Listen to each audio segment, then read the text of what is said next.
ದೇವರ ವಾಕ್ಯ ನಮ್ಮೊಬ್ಬೊಬ್ಬರಿಗೂ ಬಹಳ ಅದ್ಭುತವಾದ ಒಂದು ಜೀವಿತದ ತೀರ್ಮಾನಗಳನ್ನು ಕಲಿಸುವಂಥದ್ದು, ನಮಗೆ ಬದುಕನ್ನು ಕಲಿಸುವಂಥದ್ದು. ದೇವರ ವಾಕ್ಯ ನಾವು ಹೇಗೆ ಜೀವಿಸಬೇಕು ಪ್ರತಿನಿತ್ಯ ಅನ್ನುವಂಥದ್ದನ್ನ ಕಲಿಸಿಕೊಡುವಂಥದ್ದು. ಪ್ರತಿನಿತ್ಯ ಜೀವಿತದಲ್ಲಿ ಹೇಗೆ ನಡಿಬೇಕು, ಹೇಗೆ ಜೀವಿಸಬೇಕು, ಹೇಗೆ ಮುನ್ನಡೆಸಿಕೊಂಡು ಹೋಗ್ಬೇಕು ಜೀವಿತವನ್ನ, ಕುಟುಂಬಗಳನ್ನ ಅಂತ ತಿಳಿಸಿಕೊಡುವಂಥದ್ದೇ ದೇವರ ವಾಕ್ಯ. ಹಾಗಾಗಿ ಈ ದೇವರ ವಾಕ್ಯವನ್ನ ಶ್ರದ್ಧೆಯಿಂದ, ಈ ದೇವರ ವಾಕ್ಯವನ್ನ ಬಹು ಭಯಭಕ್ತಿಯಿಂದ, ಈ ದೇವರ ವಾಕ್ಯವನ್ನ ನಾವು ಆತ್ಮ ಆಸಕ್ತಿಯಿಂದ ಕೇಳಿಸಿಕೊಂಡು ಅವರಂತೆ ನಡೀಬೇಕು. ಎಷ್ಟು ಸಭೆಗಳಲ್ಲಿ ಇವತ್ತು ದೇವ ಜನರು ಸಭೆಗೆ ವಂಶ ಪಾರಂಪರ್ಯವಾಗಿ ಬರುವಂತವರು ಬಹಳಷ್ಟು ಜನರಿದ್ದಾರೆ. ತಮ್ಮ ವಂಶ ಪಾರಂಪರ್ಯದಿಂದ ಸಭೆಗಳಿಗೆ ಬರುವಂತ ಅನೇಕ ದೇವರ ಮಕ್ಕಳುಗಳು, ಮಾತ್ರವಲ್ಲದೆ ಸಭೆಗೆ ಯೇಸು ಸ್ವಾಮಿಯನ್ನ ನಂಬಿದ ಮೇಲೆ ಚರ್ಚಿಗೆ ಹೋಗ್ಬೇಕಲ್ಲ ಅಂತ ಬರುವಂತವರು ಕೆಲವರು, ಮಾತ್ರವಲ್ಲದೆ ದೀಕ್ಷಾ ಸ್ನಾನ ತೆಗೆದುಕೊಂಡ್ಬಿಟ್ಟಿದ್ದೀನಲ್ಲ ಅನ್ನುವಂತ ಕಾರಣಕ್ಕೆ ಬರುವಂತ ಕೆಲವರು, ತಂದೆ ತಾಯಿಗಳ ಬಲಾತ್ಕಾರದಿಂದ ಬರುವಂತ ಕೆಲವು ಮಕ್ಕಳು,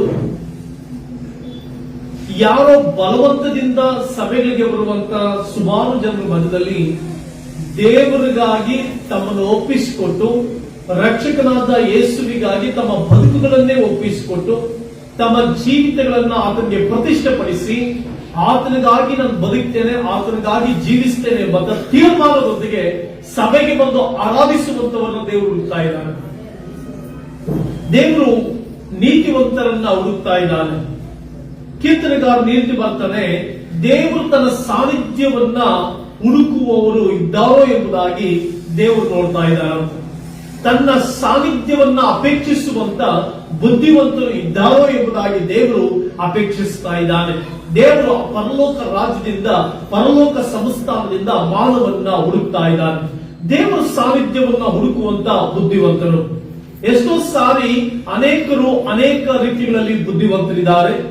ವಿದ್ಯಾಭ್ಯಾಸದಲ್ಲಿ ಬುದ್ಧಿವಂತರಿದ್ದಾರೆ, ಹಣಕಾಸಿನಲ್ಲಿ ಬುದ್ಧಿವಂತರಿದ್ದಾರೆ,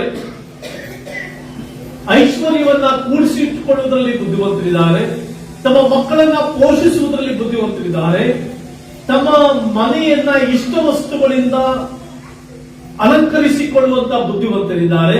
ಆದರೆ ದೇವರ ಸಾನ್ನಿಧ್ಯವನ್ನ ಹುಡುಕುವಂತ ಬುದ್ಧಿವಂತರು ಎಲ್ಲಿದ್ದಾರೆ? ದೇವರ ಸಮ್ಮುಖವನ್ನು ಬಯಸುವಂತ ಬುದ್ಧಿವಂತರು ಎಲ್ಲಿದ್ದಾರೆ? ದೇವರು ಹೇಳ್ತಾ ಇದ್ದಾರೆ, ತನ್ನ ಸಾನ್ನಿಧ್ಯವನ್ನ ಹುಡುಕುವಂತ ಬುದ್ಧಿವಂತರು ಇದ್ದಾರೋ ಎಂಬುದಾಗಿ ಆಕಾಶದಿಂದ ದೇವರು ನೋಡಲಾಗಿ ಒಬ್ಬರೂ ಇರಲಿಲ್ಲ. ದೇವರ ಸಾನ್ನಿಧ್ಯವನ್ನ ಹುಡುಕೋದಂದ್ರೆ ಅರ್ಥ ಏನು?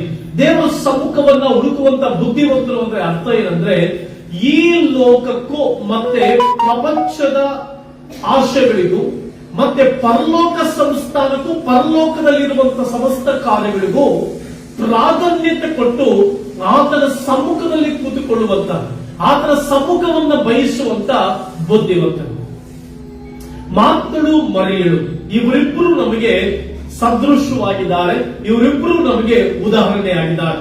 ಯೇಸು ಸ್ವಾಮಿ ಆ ಮಾತಳು ಮರಿಯಳ ಮನೆಗೆ ಪ್ರಯಾಣ ಮಾಡ್ಕೊಂಡು ಬರ್ತಾರೆ. ಮಾತಳು ಮರಿಯಳು ಮನೆಗೆ ಪ್ರಯಾಣ ಮಾಡಿಕೊಂಡು ಬಂದಾಗ ಯೇಸು ಸ್ವಾಮಿ ಅವರ ಮನೆಯಲ್ಲಿ ಇಳುಕೊಳ್ಳುವಂತ ಒಂದು ಪ್ರಮೇಯ ಏರ್ಪಡ್ತದೆ.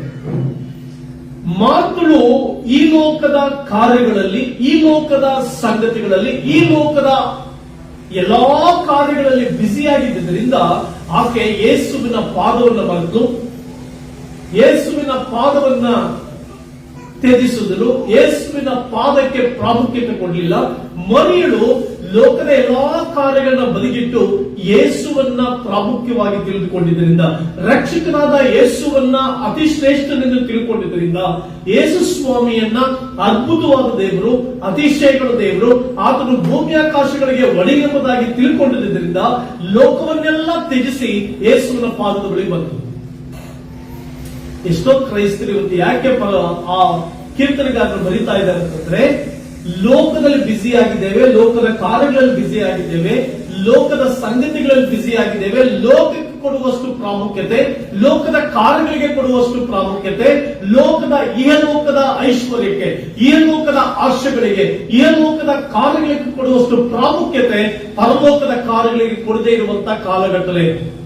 ಆದುದರಿಂದ ಆತನ ಸಾನ್ನಿಧ್ಯವನ್ನು ಅಪೇಕ್ಷಿಸುವಂತ ಬುದ್ಧಿವಂತ. ನೀನು ದೇವರ ಸಮ್ಮುಖವನ್ನ ಬಯಸುವಂತ ಬುದ್ಧಿವಂತೆಯೋ ಅಥವಾ ದೇವ ಸಾನ್ನಿಧ್ಯದಿಂದ ದೂರ ಇರುವಂತ ಪ್ರಾಪಂಚಿಕವಾದ ಬುದ್ಧಿವಂತಳು. ಈ ಲೋಕ ಹೇಳುತ್ತೆ ದೇವರಿಗಿಂತ ನಿನ್ನ ಐಶ್ವರ್ಯ ದೊಡ್ಡದು. ಈ ಲೋಕ ಹೇಳುತ್ತೆ ದೇವರಿಗಿಂತ ನಿನಗೆ ವಿದ್ಯಾಭ್ಯಾಸ ದೊಡ್ಡದು. ಈ ಲೋಕ ಹೇಳುತ್ತೆ ದೇವರಿಗಿಂತ ನಿನ್ನ ಕೆಲಸ ಮುಖ್ಯ. ಈ ಲೋಕ ಹೇಳುತ್ತೆ ದೇವರಿಗಿಂತ ನಿನ್ನ ಸಂಪಾದನೆ ಮುಖ್ಯ. ಈ ಲೋಕ ಹೇಳುತ್ತೆ ನಿನಗೆ ದೇವರಿಗಿಂತ ನೀನು ಸಂಪಾದಿಸುವಂತ ಐಶ್ವರ್ಯ, ನೀನು ಸಂಪಾದಿಸುವಂತ ಆಸ್ತಿ, ನೀನು ಸಂಪಾದಿಸುವಂತ ಸಮಸ್ತ ದೊಡ್ಡದು. ದೇವರ ವಾಕ್ಯ ದೊಡ್ಡದಲ್ಲ, ದೇವರ ಸಾನ್ನಿಧ್ಯ ದೊಡ್ಡದಲ್ಲ. ದೇವರು ನೀನು ಎಲ್ಲವನ್ನ ಪಡ್ಕೊಂಡ ಮೇಲೆ ದೇವರು, ಆಶೀರ್ವಾದವನ್ನು ಪಡ್ಕೊಂಡ ಮೇಲೆ ದೇವರು, ಸಮೃದ್ಧಿ ಹೊಂದಿದ ಮೇಲೆ ದೇವರು, ಆತ್ಮಿಕ ಕಾರ್ಯಗಳೆಲ್ಲವೂ ಕೂಡ ಎಲ್ಲ ಪಡ್ಕೊಂಡ ಮೇಲೆ, ಲೋಕದಲ್ಲಿ ಸ್ಥಿತಿವಂತರಾದ ಮೇಲೆ, ಲೋಕದಲ್ಲಿ ಐಶ್ವರ್ಯವಂತರಾದ ಮೇಲೆ, ಲೋಕದಲ್ಲಿ ಸ್ಥಿತಿಗತಿಗಳನ್ನು ಅನುಭವಿಸಿದ ಮೇಲೆ. ಆದರೆ ದೇವರು ಹೇಳ್ತಾರೆ ಎಲ್ಲದಕ್ಕಿಂತ ಮತ್ತಾಯನ ಬರೆದ ಸುವಾರ್ತೆ 6ನೇ ಅಧ್ಯಾಯ 33ನೇ ವಚನದಲ್ಲಿ ಹೀಗಿರುವುದರಿಂದ ಮೊದಲು ದೇವರ ರಾಜ್ಯಕ್ಕಾಗಿಯೂ ನೀತಿಗಾಗಿಯೂ ತವಕ ಪಡೆಯಿರಿ, ಅವುಗಳು ಕೂಡ ಇವೆಲ್ಲವೂ ದೊರಕುವವು. ಮೊದಲು ದೇವರ ರಾಜ್ಯಕ್ಕಾಗಿ ನೀತಿಗಾಗಿ ತವಕ ಪಡ್ರಿ. ಅಂದ್ರೆ ಮನುಷ್ಯನು ರೊಟ್ಟಿ ತಿಂದ ಮಾತ್ರದಿಂದ ಬದುಕುವುದಿಲ್ಲ. ಮತ್ತಾಯನ ಬರೆದ ಸುವಾರ್ತೆ 4ನೇ ಅಧ್ಯಾಯದಲ್ಲಿ ಸೈತಾನನು ಯೇಸುವಿನ ಬಳಿ ಬರ್ತಾನೆ. ಇವತ್ತು ಕೂಡ ಸೈತಾನನು ಎಲ್ಲ ಜನರ ಬಳಿ ಬಂದು ಈ 3 ಸಂಗತಿಗಳನ್ನ ಹೇಳಿ ಹೊರಟೋಗ್ಬಿಡ್ತಾನೆ. ಈ 3 ಸಂಗತಿಗಳಲ್ಲೇ ಜನರು ಸೋತು ನಿಂತಿರೋದು. ಈ 3 ಕಾರ್ಯಗಳಲ್ಲೇ ಜನರು ಇವತ್ತು ಒಡೆದಾಡ್ತಾ ಇರುವಂತದ್ದು. ಈ 3 ಕಾರ್ಯಗಳಿಗಾಗಿಯೇ ಜನರು ಇವತ್ತು ಪರದಾಡ್ತಾ ಇರುವಂತದ್ದು. ಈ 3 ಕಾರ್ಯಗಳಿಗಾಗಿಯೇ ಜನರು ದೇವಜನರು ಸಮೇತವಾಗಿ ಇಡೀ ಪ್ರಪಂಚ ಅದರ ಹಿಂದೆ ಬಿದ್ದಿರುವಂತದ್ದು. ಆ 3 ಕಾರ್ಯವಾದ್ರೂ ಏನು, ಆ 3 ಸಂಗತಿಗಳಾದ್ರೂ ಏನು ಅಂತ ನೋಡುವಾಗ ಮತ್ತಾಯನ ಬರೆದ ಸುವಾರ್ತೆ 4ನೇ ಅಧ್ಯಾಯ. ಸೈತಾನ ಅಲ್ಟಿಮೇಟ್ಲಿ ಜನರನ್ನ ಎಲ್ಲಿ ಕರ್ಕೊಂಡ್ಬಂದು ನಿಲ್ಲಿಸಿದ್ದಾನೆ ಅಂತಂದ್ರೆ ಪರಲೋಕದ ಸಕಲ ಕಾರ್ಯಗಳನ್ನ ಮರೆತು ಬಿಡುವಂತೆ. ದೇವರ ವಾಕ್ಯದಲ್ಲಿ ಪರಲೋಕದವುಗಳ ಮೇಲೆ ಮನಸ್ಸಿಡಿರಿ, ಮೇಲಿರುವವುಗಳನ್ನ ಹುಡುಕಿರಿ, ಭೂ ಸಂಬಂಧವಾದವುಗಳ ಮೇಲೆ ಮನಸ್ಸಿಡಬೇಡ್ರಿ ಎಂಬುದಾಗಿ ದೇವರ ವಾಕ್ಯದಲ್ಲಿ ಬರೆದಿದೆ. ದೇವರ ವಾಕ್ಯದಲ್ಲಿ ಸ್ಪಷ್ಟವಾಗಿ ಪವಿತ್ರಾತ್ಮ ಪ್ರೇರಿತನಾಗಿ ಭಕ್ತನಾದಂತ ಪೌಲನು ಬರೀತಾ ಇದ್ದಾನೆ, ಪರಲೋಕದವುಗಳ ಮೇಲೆ ಮನಸ್ಸಿಡಿರಿ, ಭೂಲೋಕಕ್ಕೆ ಸಂಬಂಧಪಟ್ಟವುಗಳ ಮೇಲೆ ಮನಸ್ಸಿಡಬೇಡ್ರಿ ಅಂತ. ಆದ್ರೆ ಸೈತಾನನು ತಂತ್ರೋಪಾಯಗಾರನು, ಸೈತಾನನು ಜನರನ್ನ ಮರಳು ಮಾಡುವವನು, ಸೈತಾನನು ಜನರನ್ನ ದಿಕ್ಕು ತಪ್ಪಿಸುವವನು, ಸೈತಾನನು ಜನರನ್ನ ಸೃಷ್ಟಿಕರ್ತನನ್ನ ಅಲ್ಲದೆ ಸೃಷ್ಟಿಯನ್ನ ಆರಾಧಿಸುವುದಕ್ಕೆ ಪ್ರೇರೇಪಿಸುವವನು, ದೇವರನ್ನ ಅಲ್ಲದೆ ದೇವರ ಅಲ್ಲದವುಗಳನ್ನ ಆರಾಧಿಸುವಂತೆ ಮಾಡುವವನು, ದೇವರ ಮಹಿಮೆಯನ್ನಲ್ಲದೆ ಮಹಿಮೆಯೇ ಇಲ್ಲದಂತ, ಮಹಿಮೆಯೇ ಕಾಣದಂತ ಸಂಗತಿಗಳ ಕಡೆಗೆ ಗಮನ ಸಲ್ಲಿಸುವವನೇ ಸೈತಾನನು. ಮತ್ತಾಯನ ಬರೆದ ಸುವಾರ್ತೆಯಲ್ಲಿ 3 ಕಾರ್ಯಗಳಿಗೆ ಸೈತಾನನು ಯೇಸುವಿನ ಬಳಿಗೆ ಬಂದು ಕಾರ್ಯ ರೂಪ ಮಾಡಲಿಕ್ಕೆ, ಕಾರ್ಯವನ್ನ ತಂತ್ರೋಪಾಯ ಮಾಡಲಿಕ್ಕೆ ತನ್ನ ಉಪಾಯವನ್ನ ಉಪಯೋಗಿಸ್ತಾನೆ. ಆದ್ರೆ ಯೇಸು ನಮಗೆ ಒಂದು ಪ್ರತ್ಯೇಕವಾದ, ಒಂದು ಅದ್ಭುತವಾದ ಮಾರ್ಗದರ್ಶನವನ್ನ ಈ ವಾಕ್ಯದ ಮೂಲಕ ನಮಗೆ ಕೊಡ್ತಾನೆ. ಮತ್ತಾಯನ ಬರೆದ ಸುವಾರ್ತೆ 4ನೇ ಅಧ್ಯಾಯ 3ನೇ ವಚನ, ಎರಡನೇ ವಚನ ಮತ್ತೆ 3ನೇ ವಚನ ಓದ್ತಾರೆ.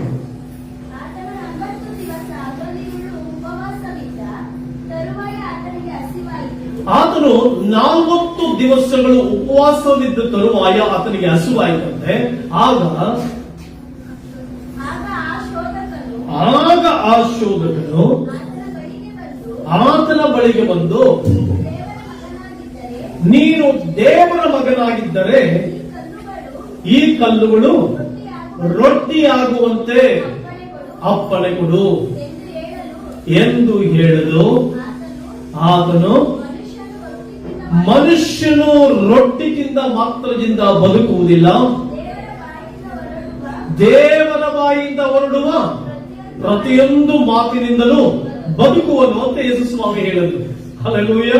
ಇಲ್ಲಿ ಯೇಸು ಸ್ವಾಮಿ 40 ದಿನ ಹಗಲು ರಾತ್ರಿ ಉಪವಾಸವಿದ್ರಂತೆ. ಅಲ್ಲಿ ಪರ್ಟಿಕ್ಯುಲರ್ ಆಗಿ ಒಂದು ವರ್ಡ್ ಬರ್ತಿದೆ, ಆತನಿಗೆ ಹಸಿವಾಯಿತು. ಒಂದು ಬಹಳ ಸ್ಪಷ್ಟವಾದ ಮಾತು ಬಂದಿದೆ. ಆ ಸ್ಪಷ್ಟವಾದ ಮಾತು ಯಾವುದಂತಂದ್ರೆ ಆತನಿಗೆ ಹಸಿವೆ ಆಯ್ತಂತೆ. ಯಾಕೆ ಆ ಮಾತನ್ನ ಸ್ಪಷ್ಟವಾಗಿ ಬಂದಿದ್ದಾರೆ ಅಂತಂದ್ರೆ, ಇವತ್ತಿನ ದಿನ 40 ದಿನ ಹಗಲು ഇരുಳು ಆತನ ಉಪವಾಸವಿದ್ದ ಕಾರಣ ಆತನಿಗೆ ಹಸಿವೆ ಆಯಿತು. ಉಪವಾಸ ಇರೋದ್ರಿಂದ ಹಸಿವೆ ಆಗೋದು ಸಹಜನೇ. ಉಪವಾಸ ಇದ್ದಾನೆ, ಹಸಿವೆ ಆಗಿದೆ. ಉಪವಾಸ ಇದ್ದಾನೆ, ಆಯಾಸ ಆಗಿದೆ. ಉಪವಾಸ ಇದ್ದಾನೆ, ಸುಸ್ತಾಗಿದ್ದಾನೆ. ಅದರಲ್ಲಿ ಏನ್ ವಿಶೇಷತೆ ಯಾಕೆ ಬಂದಿದ್ದಾರೆ ಅದರಲ್ಲಿ ಅಂತಂದ್ರೆ, 40 ದಿನಗಳು ಉಪವಾಸ, ಅಲ್ಲಿ ಹಸಿವೆ. 40 ದಿನಗಳು ಬಹಳ ಪ್ರಾಮುಖ್ಯ. ಎಷ್ಟೋ ಸಾರಿ ಸೈತಾನನು ನಮ್ಮ ಜೀವಿತದಲ್ಲಿ 40 ದಿನಗಳು ಅಂತಂದ್ರೆ ಬಹು ದೀರ್ಘ ಕಾಲವನ್ನ ತೋರಿಸ್ತದೆ, ದೀರ್ಘ ಕಾಲಾವಧಿಯನ್ನು ತೋರಿಸ್ತದೆ, ದೀರ್ಘ ಸಮಯವನ್ನ ತೋರಿಸ್ತದೆ, ದೀರ್ಘ ದಿನಗಳನ್ನ ತೋರಿಸ್ತದೆ. ಅದೇ ರೀತಿಯಾಗಿ ಸೈತಾನನು ಇವತ್ತಿನ ದಿನ ಕ್ರೈಸ್ತ ಸಮಾಜದಲ್ಲಿ, ದೇವ ಜನರ ಮಧ್ಯದಲ್ಲಿ ಒಂದು ಸುಳ್ಳನ್ನು ತೆಗೆದುಕೊಂಡು ಬಂದು ಬಿಟ್ಟು ಬಿಡ್ತಾನೆ. 40 ದಿನಗಳ ಆ ಹಸಿವಿನಿಂದ ಯೇಸುವಿಗೆ ಹಸಿವೆಯಾಯಿತು. ಪ್ರಿಯ ದೇವರ ಮಕ್ಕಳೇ, ಅನೇಕ ಸಾರಿ ಒಂದು ಕಾರ್ಯಕ್ಕಾಗಿ ಅನೇಕ ದಿನಗಳು, ಅನೇಕ ರಾತ್ರಿಗಳು ಉಪವಾಸವಾಗಿ ದೇವರ ಸನ್ನಿಧಾನದಲ್ಲಿ ಪ್ರಾರ್ಥಿಸುತ್ತೇವೆ. ದೀರ್ಘಕಾಲ ಪ್ರಾರ್ಥನೆಗಳು ಕೆಲವಿರುತ್ತವೆ. ಎಷ್ಟೇ ಪ್ರಾರ್ಥನೆ ಮಾಡಿದ್ರು ಕೂಡ ಪ್ರಾರ್ಥನೆಗೆ ಉತ್ತರ ಸಿಕ್ಕಿರಲ್ಲ. ಉದಾಹರಣೆ, ಸಾಲಗಳಿಂದ ಬಿಡುಗಡೆ ಮಾಡುದೇವ್ರೆ ಅಂತ ವರ್ಷದಿಂದ ವರ್ಷದವರೆಗೂ ಪ್ರಾರ್ಥಿಸ್ತಾ ಇರ್ತೀವಿ. ಸುಮಾರು ವರ್ಷಗಳು ಅದೇ ಸಾಲದಲ್ಲಿ ಜೀವಿಸ್ತಾ ಇರ್ತೇವೆ. ದೇವರೇ, ನನ್ನ ಕಷ್ಟದಿಂದ ಬಿಡುಗಡೆ ಮಾಡು, ನನ್ನ ಮನೆ ಕಟ್ಟೋದ್ರ ವಿಷಯದಲ್ಲಿ ನಮಗೆ ಅದ್ಭುತ ಮಾಡು, ನನ್ನ ಮಕ್ಕಳ ಭವಿಷ್ಯದ ವಿಷಯದಲ್ಲಿ ಅದ್ಭುತ ಮಾಡು. ಅನೇಕ ವರ್ಷಗಳು ನಾವು ಪ್ರಾರ್ಥಿಸಿರ್ತೇವೆ, ದೀರ್ಘಕಾಲದ ಪ್ರಾರ್ಥನೆ. ಆ ಸಂದರ್ಭದಲ್ಲಿ ಸೈತಾನನು ಬಂದು ಹೇಳ್ತಾನೆ, ಇಷ್ಟು ದಿನಗಳು ನೀವು ಪ್ರಾರ್ಥಿಸಿದಲ್ಲ, ಆ ಪ್ರಾರ್ಥನೆಗೆ ಉತ್ತರ ಸಿಗಲಿಲ್ಲ. ಇಷ್ಟು ದಿನಗಳು ಸಾಲಕ್ಕಾಗಿ ಪ್ರಾರ್ಥಿಸಿದಲ್ಲ, ಆ ಸಾಲ ತೀರಲಿಲ್ಲ. ಎಷ್ಟು ದಿನಗಳು ನಿನ್ನ ಕುಟುಂಬದಲ್ಲಿ ಹಣದ ಸಮಸ್ಯೆ ನೀಗಬೇಕು ಎಂಬುದಾಗಿ ಪ್ರಾರ್ಥನೆ ಮಾಡದಲ್ಲ, ಹಣದ ಸಮಸ್ಯೆ ತೀರಲಿಲ್ಲ. ನೋಡಿ, ಇಷ್ಟು ದಿನಗಳಿಂದ ಪ್ರಾರ್ಥಿಸ್ತಾ ಇದೆ, ನಿನ್ನ ಪ್ರಾರ್ಥನೆಗೆ ಉತ್ತರ ಸಿಗಲಿಲ್ಲ. ಇಷ್ಟು ದಿನಗಳಿಂದ ಗೋಳಾಡ್ತಾ ಇದೆ, ನಿನ್ನ ಗೋಡೆಗೆ ಉತ್ತರ ಸಿಗಲಿಲ್ಲ. ನೀನು ಮನೆ ಕಟ್ಟುವಿಕೆಗಾಗಿ ವಾಗ್ದಾನಗಳನ್ನು ತಿಳ್ಕೊಂಡು ಪ್ರಾರ್ಥನೆ ಮಾಡ್ತಾ ಇದ್ದೆ, ವಾಗ್ದಾನ ನೆರವೇರಲಿಲ್ಲ. ವೈ? 40 ದಿನಗಳು ಆತನು ಉಪವಾಸ ಮಾಡಿದಾಗ ಹಸಿವೆ ಆಯಿತು. ಆಗ ಸೈತಾನನು ಪ್ರವೇಶ ಮಾಡಿದ. ನಿನ್ನ ಹೆಂಡತಿ ಗುಣಗಳು ಬದಲಾವಣೆಗೋಸ್ಕರ ದೇವರೇ ನನ್ನ ಹೆಂಡತಿಯನ್ನು ಬದಲಾಯಿಸುವಂತ ಅನೇಕ ವರ್ಷಗಳಿಂದ ಪ್ರಾರ್ಥಿಸದೆ, ಬದಲಾಗ್ತಾ ಇಲ್ಲ. ಸ್ಥಿತಿಗಳು ಬದಲಾವಣೆಗೋಸ್ಕರ ಪ್ರಾರ್ಥನೆ ಮಾಡದೆ, ಸ್ಥಿತಿಗಳು ಬದಲಾಗ್ತಾ ಇಲ್ಲ.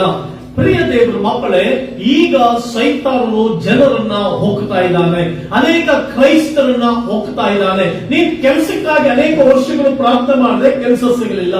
ನಿನ್ನ ವಿದ್ಯಾಭ್ಯಾಸದ ಜ್ಞಾನಕ್ಕಾಗಿ ಪ್ರಾರ್ಥನೆ ಮಾಡದೆ ಸರಿಯಾದಂತ ಜ್ಞಾನ ಸಿಗಲಿಲ್ಲ.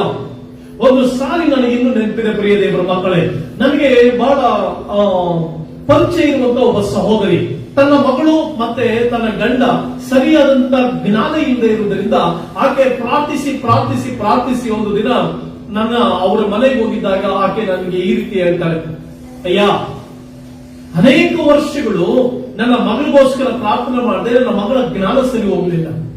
ನನ್ನ ಗಂಡನ ಗಂಡನ ಮನಸ್ಥಿತಿ ಸರಿ ಹೋಗೋದಕ್ಕೋಸ್ಕರ ಅವನು ಪೂರ್ಣ ಜ್ಞಾನ ಇರಲಿಲ್ಲ. ಅವನಿಗೆ ಪೂರ್ಣ ಜ್ಞಾನ ಬರೋದಕ್ಕೋಸ್ಕರ ದೇವರ ಹತ್ರ ಪ್ರಾರ್ಥನೆ ಮಾಡಿದೆ, ದೇವರು ಪ್ರಾರ್ಥನೆ ಕೇಳಲಿಲ್ಲ. ಇನ್ಯಾಕೆ ನಾನು ಪ್ರಾರ್ಥನೆ ಮಾಡಬೇಕು?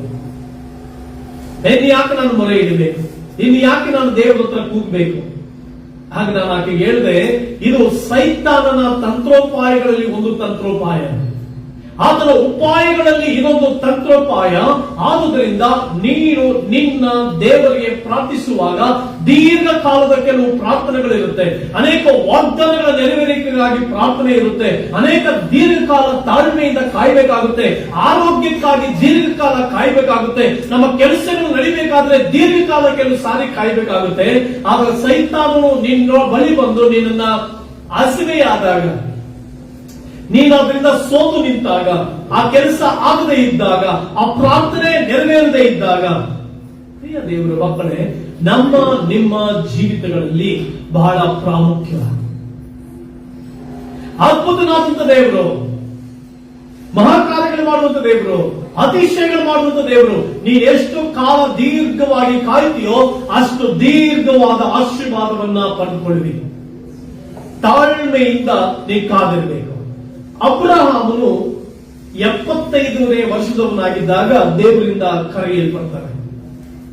ದೇವರಿಂದ ಕರೆಯಲ್ಪಟ್ಟು ಕಾನಾನ್ ದೇಶಕ್ಕೆ ಪ್ರಯಾಣ ಮಾಡ್ಕೊಂಡು ಬರ್ತಾನೆ. 25 ವರ್ಷಗಳ ಕಾಲ ದೇವರು ವಾಗ್ದಾನ ನೆರವೇರಲಿಲ್ಲ. 25 ವರ್ಷಗಳ ಕಾಲ ದೇವರು ಮಾತನಾಡಿದ್ದು ನೆರವೇರಲಿಲ್ಲ. 25 ವರ್ಷಗಳ ಕಾಲ ನಿನಗೆ ಆಕಾಶದ ನಕ್ಷತ್ರಗಳಷ್ಟು ಮಕ್ಕಳನ್ನು ಕೊಡ್ತೀನಿ ಅಂತ ಹೇಳಿದ್ರು, ವಾಗ್ದಾನ ನೆರವೇರಲಿಲ್ಲ. 25 ವರ್ಷಗಳಲ್ಲಿ ಅನೇಕ ಸಂಗತಿಗಳು ನಡೆದು ಹೋಯಿತು, ಅನೇಕ ಪರಿಸ್ಥಿತಿಗಳು ಬದಲಾಯಿತು, ಅನೇಕ ಸ್ಥಿತಿಗತಿಗಳು ಬದಲಾಯಿತು. ಕೊನೆಗೆ ತನ್ನ ಹೆಂಡತಿಯ ಆ ಒಂದು ಗರ್ಭ ಧರಿಸುವಂತ ಕಾಲಘಟ್ಟದಲ್ಲಿಯೂ ಮುಗಿದೋಯ್ತು. ತನ್ನ ಹೆಂಡತಿ ವಯಸ್ಸಾದವಳಾದಳು, ಮುದುಕಿಯಾದಳು. ಈಗ ಅಬ್ರಹಾಮನಿಗೆ ಒಂದು ಪ್ರಶ್ನೆ ಬಂದಿದ್ದಿರ್ಬೋದು, ಅವ್ರ ಜನರನ್ನು ಕೇಳಿದ್ದಿರ್ಬೋದು, ಅಯ್ಯ 25 ವರ್ಷಗಳ ಕಾಲ ನೀನ್ ದೇವರಿಗೆ ಪ್ರಾರ್ಥನೆ ಮಾಡಿದೆ, ನೀನ್ ದೇವರ ಹೇಳಿದ್ರು ನಿನ್ಗೊಂದು ಮಗು ಹುಟ್ಟುತ್ತೆ ಅಂತ, ಬಟ್ ಇನ್ನು ಮಕ್ಕಳೇ ಆಗ್ಲಿಲ್ಲ. ನೀನ್ ಹೆಂಡತಿ ಬಂಜೆ ಆಗಿದ್ದಾಳೆ, ನೀನ್ ಹೆಂಡತಿ ಮುದುಕಿ ಆಗಿದ್ದಾಳೆ, ಇನ್ನ ಮುದುಕಿ ಮಗುವನ್ನು ಹೇರುವುದಕ್ಕಾದಿತೆ. ಮುದುಕಿಯಾದಂತ ಸ್ತ್ರೀ ಮಗುವನ್ನ ಎತ್ತು ಹಾಲನ್ನ ಉಳಿಸಲಿಕ್ಕೆ ಸಾಧ್ಯವೇ ಎಂಬಂತ ಪ್ರಶ್ನೆಯನ್ನ ಅಬ್ರಹಾಮನ ಮುಂದೆ ತರ್ತಾ ಇದ್ದರು. ಆದ್ರೆ ಅಬ್ರಹಾಮನು ಸೋತು ಹೋಗಲಿಲ್ಲ, ಅಬ್ರಹಾಮನು ನಿರಾಶನಾಗಲಿಲ್ಲ, ಅಬ್ರಹಾಮನು ಸೋತು ನಿಲ್ಲಲಿಲ್ಲ. ಅಬ್ರಹಾಮನು ಕರ್ತನಿಗಾಗಿ ನಿಂತ, ಕರ್ತನಿಗೋಸ್ಕರವಾಗಿ ಜೀವಿಸಿದ.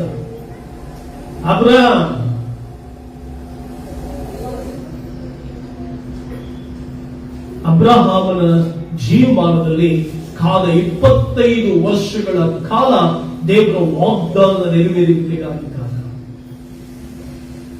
ತನ್ನ ಮುಂದಿದ್ದಂತ ಎಲ್ಲಾ ಸ್ಥಿತಿಗತಿಗಳು ಕೈಬಿಟ್ಟವು.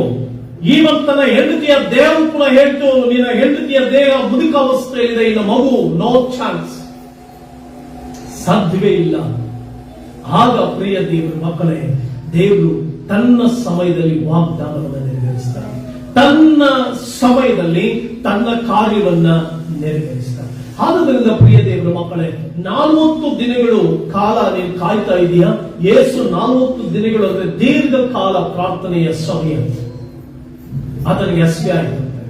ಆತನಿಗೆ ಹಸಿವೆಯಾದಾಗ ಸೈತಾನನು ಬಂದು, ನೀನ್ ದೇವರ ಮಗನಾಗಿದ್ರೆ ಈ ಕಲ್ಲುಗಳನ್ನ ರೊಟ್ಟಿಯಾಗುವಂತೆ ಮಾಡು. ಯೇಸುವೆ, ನೀನು ಹೇಳ್ತಾ ಇದ್ದೀನಿ ನಾನು ದೇವರ ಮಗನೆಂಬುದಾಗಿ. ನೀನ್ ದೇವರ ಮಗನಾಗಿದ್ದರೆ, ನೀನ್ ದೇವರ ಮಗನಾಗಿ ಜೀವಿಸ್ತಾ ಇದ್ದರೆ, ಹಿಂದಗಡೆ ಯಾರು? ದೇವರ ಮಗನಾಗಿದ್ದರೆ, ನೀನ್ ದೇವರ ಮಗನಾಗಿ ಈ ಲೋಕಕ್ಕೆ ಬಂದಿದ್ದೇ ಆಗಿದ್ರೆ, ನೀನು ದೇವರ ಮಗನಾಗಿ ಈ ಲೋಕದಲ್ಲಿ ನೀವು ಪ್ರಯಾಣಿಸ್ತಾ ಇದ್ದೇ ಆಗಿದ್ರೆ, ಪರಲೋಕದ ಚಿತ್ತವನ್ನ ನೀನು ನೆರವೇರಿಸುವವನೇ ಆಗಿದ್ದರೆ, ಈ ಕಲ್ಲುಗಳನ್ನ ರೊಟ್ಟಿ ಆಗುತ್ತೆ. ನೋಡಿ, ಯೇಸು ಸ್ವಾಮಿಗೆ ಹಸಿವೆ ಆಗಿದೆ, ಸೈತಾನಿಗೆ ಹೇಳ್ತಾ ಇದ್ದಾನೆ ಕಲ್ಲನ್ನ ರೊಟ್ಟಿ ಆಗುವಂತೆ ಮಾಡಿ. ಪ್ರಿಯ ದೇವರ ಮಕ್ಕಳೇ, ನೀವು ದೇವರ ಮಕ್ಕಳೇ ಆಗುವುದು. ನೀವು ದೇವರ ಮಕ್ಕಳು, ದೇವರ ವಾಕ್ಯದಿಂದ ಕರೆಯಲ್ಪಟ್ಟವರು, ಯೇಸುವಿನ ರಕ್ತದಿಂದ ಶುದ್ಧಿಯಾಗಿರುವಂತವರು, ಯೇಸುವಿನ ಆ ಗಾಯಗಳಿಂದ ತೊಳೆಯಲ್ಪಟ್ಟಂತವರು. ನೀವು ಎಷ್ಟೋ ಸಾರಿ ಪ್ರಾರ್ಥನೆಗಳು ಸೈತಾನ್ ತರುವಂತ ಒಂದು ಪ್ರಶ್ನೆ, ನೀನ್ ದೇವರ ಮಗನಾಗಿದ್ದರೆ, ನೀನ್ ದೇವರ ಮಗಳಾಗಿದ್ದರೆ, ನೀನ್ ನಿಜವಾಗ್ಲೂ ಪ್ರಾರ್ಥಿಸುವಂತವಳೆ ಆಗಿದ್ರೆ ನಿನಗೆ ಯಾಕೆ ಈ ಕಷ್ಟ? ನೀನ್ ನಿಜವಾಗ್ಲೂ ದೇವರ ಮಗಳಾಗಿದ್ರೆ ನಿನಗೆ ಯಾಕೆ ಈ ಸಮಸ್ಯೆ?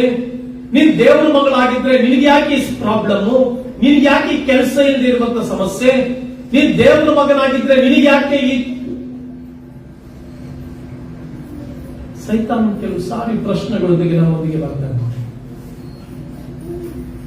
ನೀನ್ ದೇವರ ಮಗನೇ, ಯಾರ್ಯಾರು ಆತನನ್ನು ಅಂಗೀಕರಿಸಿದರೋ, ಅಂದ್ರೆ ಆತನ ಹೆಸರಿನ ಮೇಲೆ ನಂಬಿಕೆ ಇಟ್ಟರೋ, ಅವರಿಗೆ ದೇವರ ಮಕ್ಕಳಾಗುವ ಅಧಿಕಾರವನ್ನು ಕೊಟ್ಟರು. ನೀವು ಯೇಸುವನ್ನು ಅಂಗೀಕರಿಸಿಕೊಂಡ ಮೊದಲನೇ ದಿನದಿಂದ ನೀನು ದೇವರ ಮಗಳು, ದೇವರ ಮಗನು. ಹಾಗಾದ್ರೆ ಸೈತಾನನು ಯಾಕೆ ನಿನಗೆ ಈ ಪ್ರಶ್ನೆ ತೆಗೆದುಕೊಂಡು ಬರ್ತಾ ಇದ್ದಾನೆ? ನೀನ್ ದೇವರ ಮಗಳಾಗಿದ್ರೆ ಪ್ರಾರ್ಥಿಸಿದ ತಕ್ಷಣ ಪ್ರಾರ್ಥನೆ ಕೇಳಿಬಿಡ್ಬೇಕಲ್ಲ. ನೀನ್ ದೇವರ ಮಗಳಾಗಿದ್ರೆ ನಿನಗೆ ಯಾಕೆ ಕಷ್ಟ? ನೀನ್ ದೇವರ ಮಗಳಾಗಿದ್ರೆ ನಿನಗೆ ಯಾಕೆ ಪ್ರಾಬ್ಲಮ್? ದೇವರ ಮಗಳಾಗಿದ್ರೆ ಯಾಕೆ? ಅದಕ್ಕೆ ಎಷ್ಟೋ ದೇವರ ಮಕ್ಕಳುಗಳು, ಅಯ್ಯೋ ಬಿಡು, ನನ್ನ ಪ್ರಾರ್ಥನೆ ದೇವರು ಕೇಳಲಿಲ್ಲ, ಅಯ್ಯೋ ದೇವರು ಕಣ್ಣಿಸ್ಕೊಂಡ್ಬಿಟ್ಟಿದ್ದಾನೆ, ಅಯ್ಯೋ ದೇವರ ಕಣ್ಣು ಕಾಣಿಸ್ತಾ ಇಲ್ಲ, ಅಯ್ಯೋ ದೇವರು ನನ್ನ ಕಷ್ಟ ನೋಡ್ತಾ ಇಲ್ಲ, ಅಯ್ಯೋ ನನ್ನ ಕಷ್ಟನ ಪಡಬೇಕು ಬಿಡು, ನನ್ನ ಸಮಸ್ಯೆ ನನ್ನ ನೋಡ್ಕೊಳ್ಬೇಕು ಬಿಡು, ನನ್ನ ಪ್ರಯಾಸ ನನ್ನ ಪಡ್ಬೇಕು ಬಿಡು. ಯಾಕಂದ್ರೆ ದೇವರ ಮೇಲಿನ ಆ ಶಕ್ತಿ ಅರಿದು ಹೋಗ್ತಾ ಇದ್ದೇವೆ. ಸೈತಾನ ಹೇಳ್ತಾ ಇದ್ದಾನೆ ಈ ಕಲ್ಲು ರೊಟ್ಟಿ ಆಗುವಂತೆ. ಪ್ರಿಯ ದೇವರ ಮಕ್ಕಳೇ, ಇಟ್ ಈಸ್ ವೈಸಿ ವರ್ಷ. ಕಲ್ಲನ್ನ ರೊಟ್ಟಿ ಮಾಡುವಂತ ಪ್ರಮೇಯ ದೇವರಿಗಿಲ್ಲ, ಕಲ್ಲನ್ನ ರೊಟ್ಟಿ ಮಾಡುವಂತ ಸಮಸ್ಯೆ ಇಲ್ಲ. ಅಂದ್ರೆ ವಾಸ್ತವವಾಗಿ ದೇವರು ನಿನ್ನ ಪ್ರಾರ್ಥನೆಯನ್ನು ಕೇಳಬೇಕು. ವಾಸ್ತವವಾಗಿ ನಿನ್ನ ಹಾದಿಯಲ್ಲಿ ಹಾದು ಹೋಗುವ ನಿನ್ನ ಕಷ್ಟಾರ್ಜಿತವನ್ನ ದೇವರು ಕೊಡಬೇಕು. ಕಲ್ಲನ್ನ ಅವರು ತೋರಿಸ್ತಾ ಇದ್ದಾರೆ, ಕಲ್ಲು ರೊಟ್ಟಿ ಆಗ್ಬೇಕು. ಇವತ್ತು ಸೈತಾನ್ ತೋರಿಸ್ತಾ ಇದ್ದಾರೆ, ನೋಡಿ ಈ ಪ್ರಾಬ್ಲಮ್ ನಿನ್ನ ಜೀವಿತದಲ್ಲಿದೆ, ಈ ಸರಿ ಆಗ್ಬೇಕು. ನೋಡಿ ಈ ಪ್ರಾಬ್ಲಮ್ ನಿನ್ ಬದುಕಿನಲ್ಲಿದೆ, ಈ ಸರಿ ಆಗ್ಬೇಕು. ನೀನ್ ದೇವರ ಮಗನಾಗಿದ್ರೆ ಈ ಪ್ರಾಬ್ಲಮ್ ಸರಿ ಆಗ್ಬೇಕಲ್ವಾ? ನೀನ್ ದೇವರ ಮಗನಾಗಿದ್ರೆ ಈ ಪ್ರಾಬ್ಲಮ್ ನಿನ್ ಜೀವಿತದಲ್ಲಿ ಹಾದು ಹೋಗ್ಬೇಕಲ್ಲ? ನೀನ್ ದೇವರ ಮಗಳಾಗಿದ್ರೆ ಈ ಸಾಲ ಬಿಡುಗಡೆ ಆಗ್ಬೇಕಲ್ಲ? ಹಲೋ, ಕಲ್ಲನ್ನ ರೊಟ್ಟಿಯಾಗಿ ಮಾಡ್ಲಿಕ್ಕಾಗಿ ಅಲ್ಲ ಯೇಸು ಬಂದಿದ್ದು. ಅನೇಕರ ಜೀವಿತಗಳಲ್ಲಿ ತಮ್ಮ ಬದುಕಿನಲ್ಲಿ ಸಮಸ್ಯೆಗಳನ್ನ ತಾವೇ ಬರಮಾಡಿಕೊಂಡು, ತಾವೇ ಕಲ್ಲುಗಳನ್ನ ಮಾಡಿಕೊಂಡು, ತಾವೇ ಬಂಡೆಗಳನ್ನ ಮಾಡಿಕೊಂಡು, ತಾವೇ ತಮ್ಮ ಜೀವಿತಗಳಲ್ಲಿ ಅನವಶ್ಯಕವಾದಂತ ಸಂಗತಿಗಳನ್ನ ತಮ್ಮ ಬದುಕುಗಳಲ್ಲಿ ಅನುಮತಿಸಿಕೊಂಡು ಪ್ರಾರ್ಥಿಸಿದಾಗ ಆ ಕಲ್ಲು ರೊಟ್ಟಿಯಾಗಿ ಮಾರ್ಪಡ್ಲಿಕ್ಕೆ ಸಾಧ್ಯವಿಲ್ಲ. ಅನೇಕ ದೇವ ಮಕ್ಕಳ ಬದುಕಿನಲ್ಲಿ ಏನಂತಂದ್ರೆ, ತಾವು ಬೇಡವಾದ ಸಂಗತಿಗಳಿಗೆ ಸಾಲ ಮಾಡಿಕೊಂಡು, ಬೇಡವಾದ ಕಾರ್ಯಗಳಿಗೆ ತಮ್ಮ ಹಣವನ್ನು ಖರ್ಚು ಮಾಡಿ, ಬೇಡವಾದ, ಉದಾಹರಣೆಗೆ ನಿನಗೆ ಬೇಕಾಗಿರೋದೇನು? ಮನೆಗೆ ಊಟ, ಬಟ್ಟೆ, ತಿನ್ನುವುದಕ್ಕೆ ಊಟ, ಹಾಕಿಕೊಳ್ಳುವುದಕ್ಕೆ ಬಟ್ಟೆ, ವಿದ್ಯಾಭ್ಯಾಸಕ್ಕೆ ವಿದ್ಯೆ. ಯಾರೋ ಇನ್ನೊಬ್ರು ಮಾಡುವಂತದ್ದನ್ನ ನೀವು ಮಾಡಿದಾಗ, ಯಾರೋ ಮನೆಗೆ ಇನ್ನೊಬ್ರು ಫ್ರಿಡ್ಜ್ ತಂದ್ರು ಡಬಲ್ ಡೋರ್ ಅಂತ ನೋಡಿ ನೀನು ಕೂಡ ಸಾಲ ಮಾಡಿ ಡಬಲ್ ಡೋರ್ ವಾಷಿಂಗ್ ಮಿಷಿನ್ ಅಥವಾ ಫ್ರಿಡ್ಜ್ ತಂದ್ರೆ ಬಂಡೆ ಮಾಡ್ಕೊಂಡಿದ್ಯಾರು? ಬಂಡೆ ಮಾಡ್ಕೊಂಡಿದ್ಯಾರು? ಸೈತಾನ ಏನ್ ಹೇಳ್ತಾ ಇದೆ ಗೊತ್ತಾ? ನೋಡು, ಅವ್ರ ಮನೆಯಲ್ಲಿ ಹಿಂಗಿದೆ, ಸೂಪರ್ ಆಗಿದೆ, ನಿನ್ ಮನೆಯಲ್ಲಿ ಇಲ್ಲ, ತಗೊಂಬ.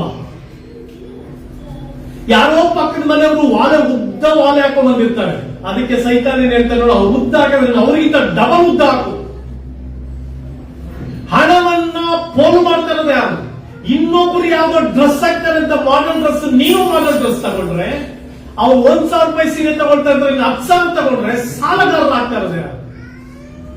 ಸೈತಾನ್ ಹೇಳ್ತಾ ಇದ್ದಾನೆ, ಬಂಡೆ ತೋರಿಸಿ ರೊಟ್ಟಿ ಆಗುವಂತೆ ಮಾಡು. ದೇವರ ಹತ್ರ ಬಂದು ನಾವು 10,000 ಸೀರೆ ಉಟ್ಕೊಳ್ಬೇಕಂತ ದೇವರು ಹೇಳಿದ್ರೆ, ನೀವು ಸಾಲ ಮಾಡಿ ಆದ್ರೂ ತಗೊಳ್ಬೇಕು ಅಂತ ಮಾಡ್ಕೊಂಡಾಗ ಮತ್ತೆ ಅದು ನಿಮಗೆ ಬಂಡೆಯಾಗಿ ಮಾರ್ಪಡ್ತದೆ. ಆ ಬಂಡೆಯನ್ನು ಏಸು ಹೆಂಗ ರೊಟ್ಟಿ ಮಾಡ್ತಾನೆ. ಎಷ್ಟೋ ಜನ ಅದನ್ನೇ ಇವತ್ತು ಏನಾಗ್ತದೆ, ಪ್ರಿನ್ಸಿಪಲ್, ದೇವರ ಪ್ರಿನ್ಸಿಪಲ್ ಅನ್ನ ಮರಿತಾ ಇದ್ದೇವೆ. ಸೈತಾನ್ ತಂದಾಗ್ತಾ ಇದ್ದಾನೆ. ಎಲ್ಲಾ ಅವ್ರು ಹಿಂಗಿದ್ದಾರೆ, ನೀನ್ ಹಿಂಗಿರು, ಅವ್ರು ಹೀಗಿದ್ದಾರೆ, ನೀನ್ ಹೀಗಿರು, ಅವ್ರು ಹಿಂಗೆ ಮನೆ ಕಟ್ಟಿದ್ದಾರೆ, ನೀನ್ ಹಿಂಗ್ ಕಟ್ಟು, ಇವ್ರು ಇಂತ ಒಡವೆ ಹಾಕಿದ್ದಾರೆ, ನೀನ್ ಇಂತ ಒಡವೆ ಹಾಕು, ಅವ್ರು ಇಂತ ಸೀರೆ ಹಾಕಿದ್ದಾರೆ, ಅದಕ್ಕಿಂತ ಚೆನ್ನಾಗಿರೋದನ್ನ ಹಾಕು. ಇದರಲ್ಲಿ ಅನೇಕ ದೇವ ಮಕ್ಕಳುಗಳು ಸಾಲಗಾರರಾಗಿ ಬಂಡೆಯನ್ನು ತಮ್ಮ ತಲೆ ಮೇಲೆ ಇಟ್ಕೊಂಡು, ಯೇಸುವೇ ಈ ಬಂಡೆಯನ್ನು ಕರಗಿಸು, ಯೇಸುವೇ ಈ ಬಂಡೆಯನ್ನ ರೊಟ್ಟಿಯಾಗಿ ಮಾಡುವಂತ ಸೈತಾನು ತಂದೆ ಏನ್ ಮಾಡ್ತಾ ಇದ್ದಾನೆ? ನಾವು ಮಾಡಿಕೊಂಡ ತಪ್ಪುಗಳಿಗೆ, ನಾವು ಮಾಡಿಕೊಂಡ ಅನಾಹುತಗಳಿಗೆ, ನಾವು ಮಾಡಿಕೊಂಡ ಅನೇಕ ಸಂಗತಿಗಳಿಗೆ, ಬೇಡವಾದ ಎಷ್ಟೋ ಖರ್ಚುಗಳನ್ನು ನಾವು ಮಾಡೋದ್ರಿಂದ ಸಾಲಗಾರರಾಗ್ತೇವೆ. ಸಾಲಗಾರರಾಗೋದ್ರಿಂದ ಒಂದು ದೊಡ್ಡ ಬಂಡೆ ನಮ್ಮ ಮುಂದೆ ನಿಲ್ಲುತ್ತೆ. ಆಗ ಸೈತಾನ್ ಬಂದು ಹೇಳ್ತಾನೆ, ಈ ಬಂಡೆ ರೊಟ್ಟಿಯಾಗುವಂತೆ ಮಾಡು. ನೀನ್ ದೇವ್ರನ್ನ ಕೇಳು. ನೀನ್ ದೇವ್ರ ಮಗಳಾಗಿದ್ರೆ ಆ ಬಂಡೆ ಕರಗಿ ಹೋಗ್ಬೇಕಲ್ಲ, ಆ ಕಷ್ಟ ತೀರಿ ಹೋಗ್ಬೇಕಲ್ಲ, ಆ ಸಮಸ್ಯೆ ತೀರಿ ಹೋಗ್ಬೇಕಲ್ಲ. ಸಾಲ ಮಾಡ್ಕೊಂಡು ದೇವ್ರ ಕೇಳಿ ಸಾಲ ಮಾಡ್ತಾನೆ. ನೀನು ದೇವರ ವಾಕ್ಯದಲ್ಲಿ ರೀತಿ ಬಂದಿದೆ, ನೀವು ಸಾಲ ಕೊಡುವಿರಿ ಹೊರತು ಸಾಲವನ್ನು ತೆಗೆದುಕೊಳ್ಳೋದಿಲ್ಲ. Why today we are facing lot of strugglings? Christians and God's believers, God's children, they are facing lot of troubles and they are praying to move the stone which is in front of their life. ಅವ್ರ ಜೀವಿತದಲ್ಲಿರುವಂತ ಆ ಕಲ್ಲನ್ನು ಈಗ ದೇವರೇ ಜರುಗಿಸುವಂತ ಪ್ರಾರ್ಥನೆ ಮಾಡ್ತಾ ಇದ್ದಾರೆ. ನಾವು ಸೈತಾನನು ಒಂದು ಯೇಸುವಿನ ಬಳಿ ಕೇಳಿದ, ಈ ಕಲ್ಲು, ನೀನು ದೇವರ ಮಗನಾಗಿದ್ರೆ ಈ ಕಲ್ಲನ್ನ ರೊಟ್ಟಿ ಆಗುವಂತೆ ಮಾಡು. ಸೈತಾನ ದೇವರು ನಮ್ಮ ಜೀವಿತವನ್ನು ಸಮೃದ್ಧಿ ಆಗಿರ್ಬೇಕು ಅಂತ ಬಂದ. ಮತ್ತು ಯೋಹಾನ ಸುವಾರ್ತೆ 10ನೇ ಅಧ್ಯಾಯ 10ನೇ ವಚನದಲ್ಲಿ ರೀತಿ ಬಂದಿದೆ, ಕಳ್ಳನು ಕದ್ದುಕೊಳ್ಳುವುದಕ್ಕೂ ಹಾಳು ಮಾಡುವುದಕ್ಕೂ ಕೊಯ್ಯುವುದಕ್ಕೂ ಬರ್ತಾನೆ ಹೊರತು ಮತ್ಯಾವುದಕ್ಕೂ ಬರುವುದಿಲ್ಲ. ನಾನಾದರೂ ಅವುಗಳಿಗೆ ಜೀವವಿರಬೇಕೆಂತಲೂ ಆ ಜೀವವು ಸಮೃದ್ಧಿಯಾಗಿರಬೇಕೆಂತಲೂ ಬಂದಿದೆ. ನೀ ಒಂದು ವೇಳೆ ನಿನ್ನ ಸ್ವಭಾವಗಳು ಬಂಡೆಯೋಪಾದಲ್ಲಿ ಕಾಣಿಸ್ತವೆ, ನಿನ್ನ ಸ್ವಭಾವಗಳು ಕಲ್ಲಿನೋಪಾದಲ್ಲಿ ಕಾಣಿಸ್ತಾ ಇದ್ದಿರಬಹುದು, ನಿನ್ನ ಎಲ್ಲಾ ಕಾರ್ಯಗಳು ನಿನಗೆ ಬಂಡೆಯೋಪಾದಲ್ಲಿ ಕಾಣಿಸ್ತಾ ಇರಬಹುದು, ನಿನ್ನ ಸಾಲ ಸಂಕಷ್ಟಗಳು ಕಲ್ಲಿನೋಪಾದಲ್ಲಿ ಕಾಣಿಸ್ತಾ ಇರಬಹುದು. Because the unwanted expenses, the unwanted depth, ಸೈತಾನನು ನಿನ್ನನ್ನ ಅವಶ್ಯಕತೆ ಇಲ್ಲದೆ ಇರುವಂತ ಗುಂಡಿಯಲ್ಲಿ ಬೀಳಿಸೋದಕ್ಕೆ ಪ್ರಯತ್ನಿಸ್ತಾರೆ. ಅವಶ್ಯಕತೆ ಇರೋದಿಲ್ಲ,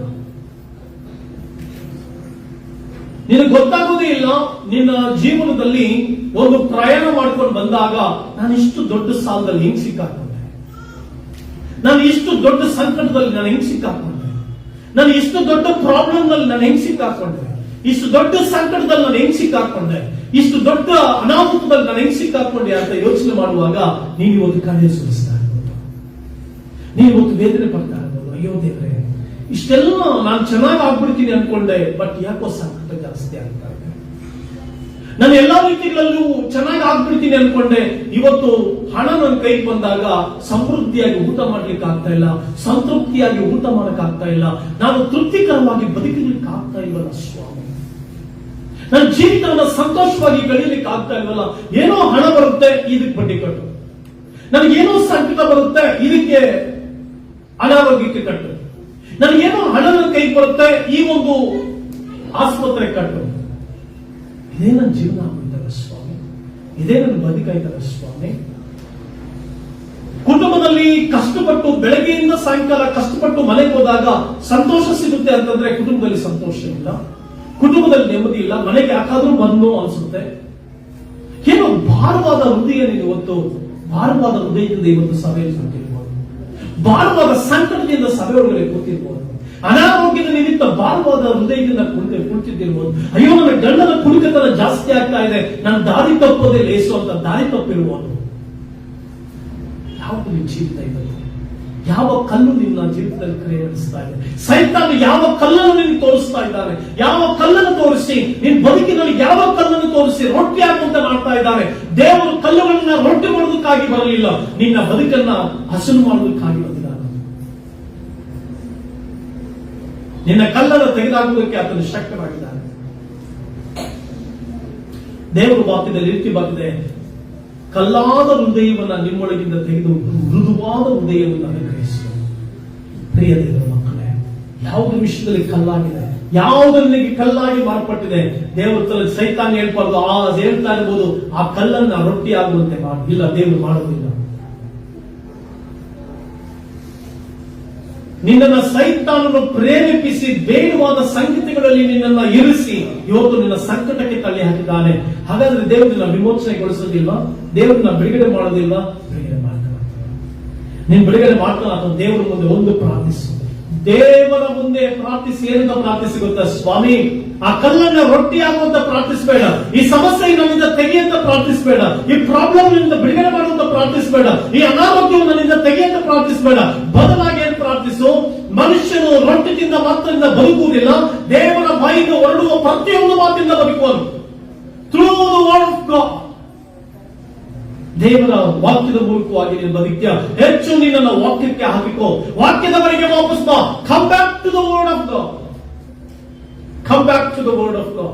ದೇವರ ವಾಕ್ಯದ ಕಡೆಗೆ ಬಾ, ದೇವರ ವಾಕ್ಯದ ಕಡೆಗೆ ಜೀವಿತವನ್ನು ನಡೆಸು, ದೇವರ ವಾಕ್ಯಾನುಸಾರವಾಗಿ ನಡೆಸು, ದೇವರ ವಾಕ್ಯದ ಪ್ರಕಾರ ಬದುಕುವುದನ್ನು ನಡೆಸು, ದೇವರ ವಾಕ್ಯದ ಚಿತ್ತಾನುಸಾರ ಜೀವಿಸುವುದನ್ನ ಕಲೆ.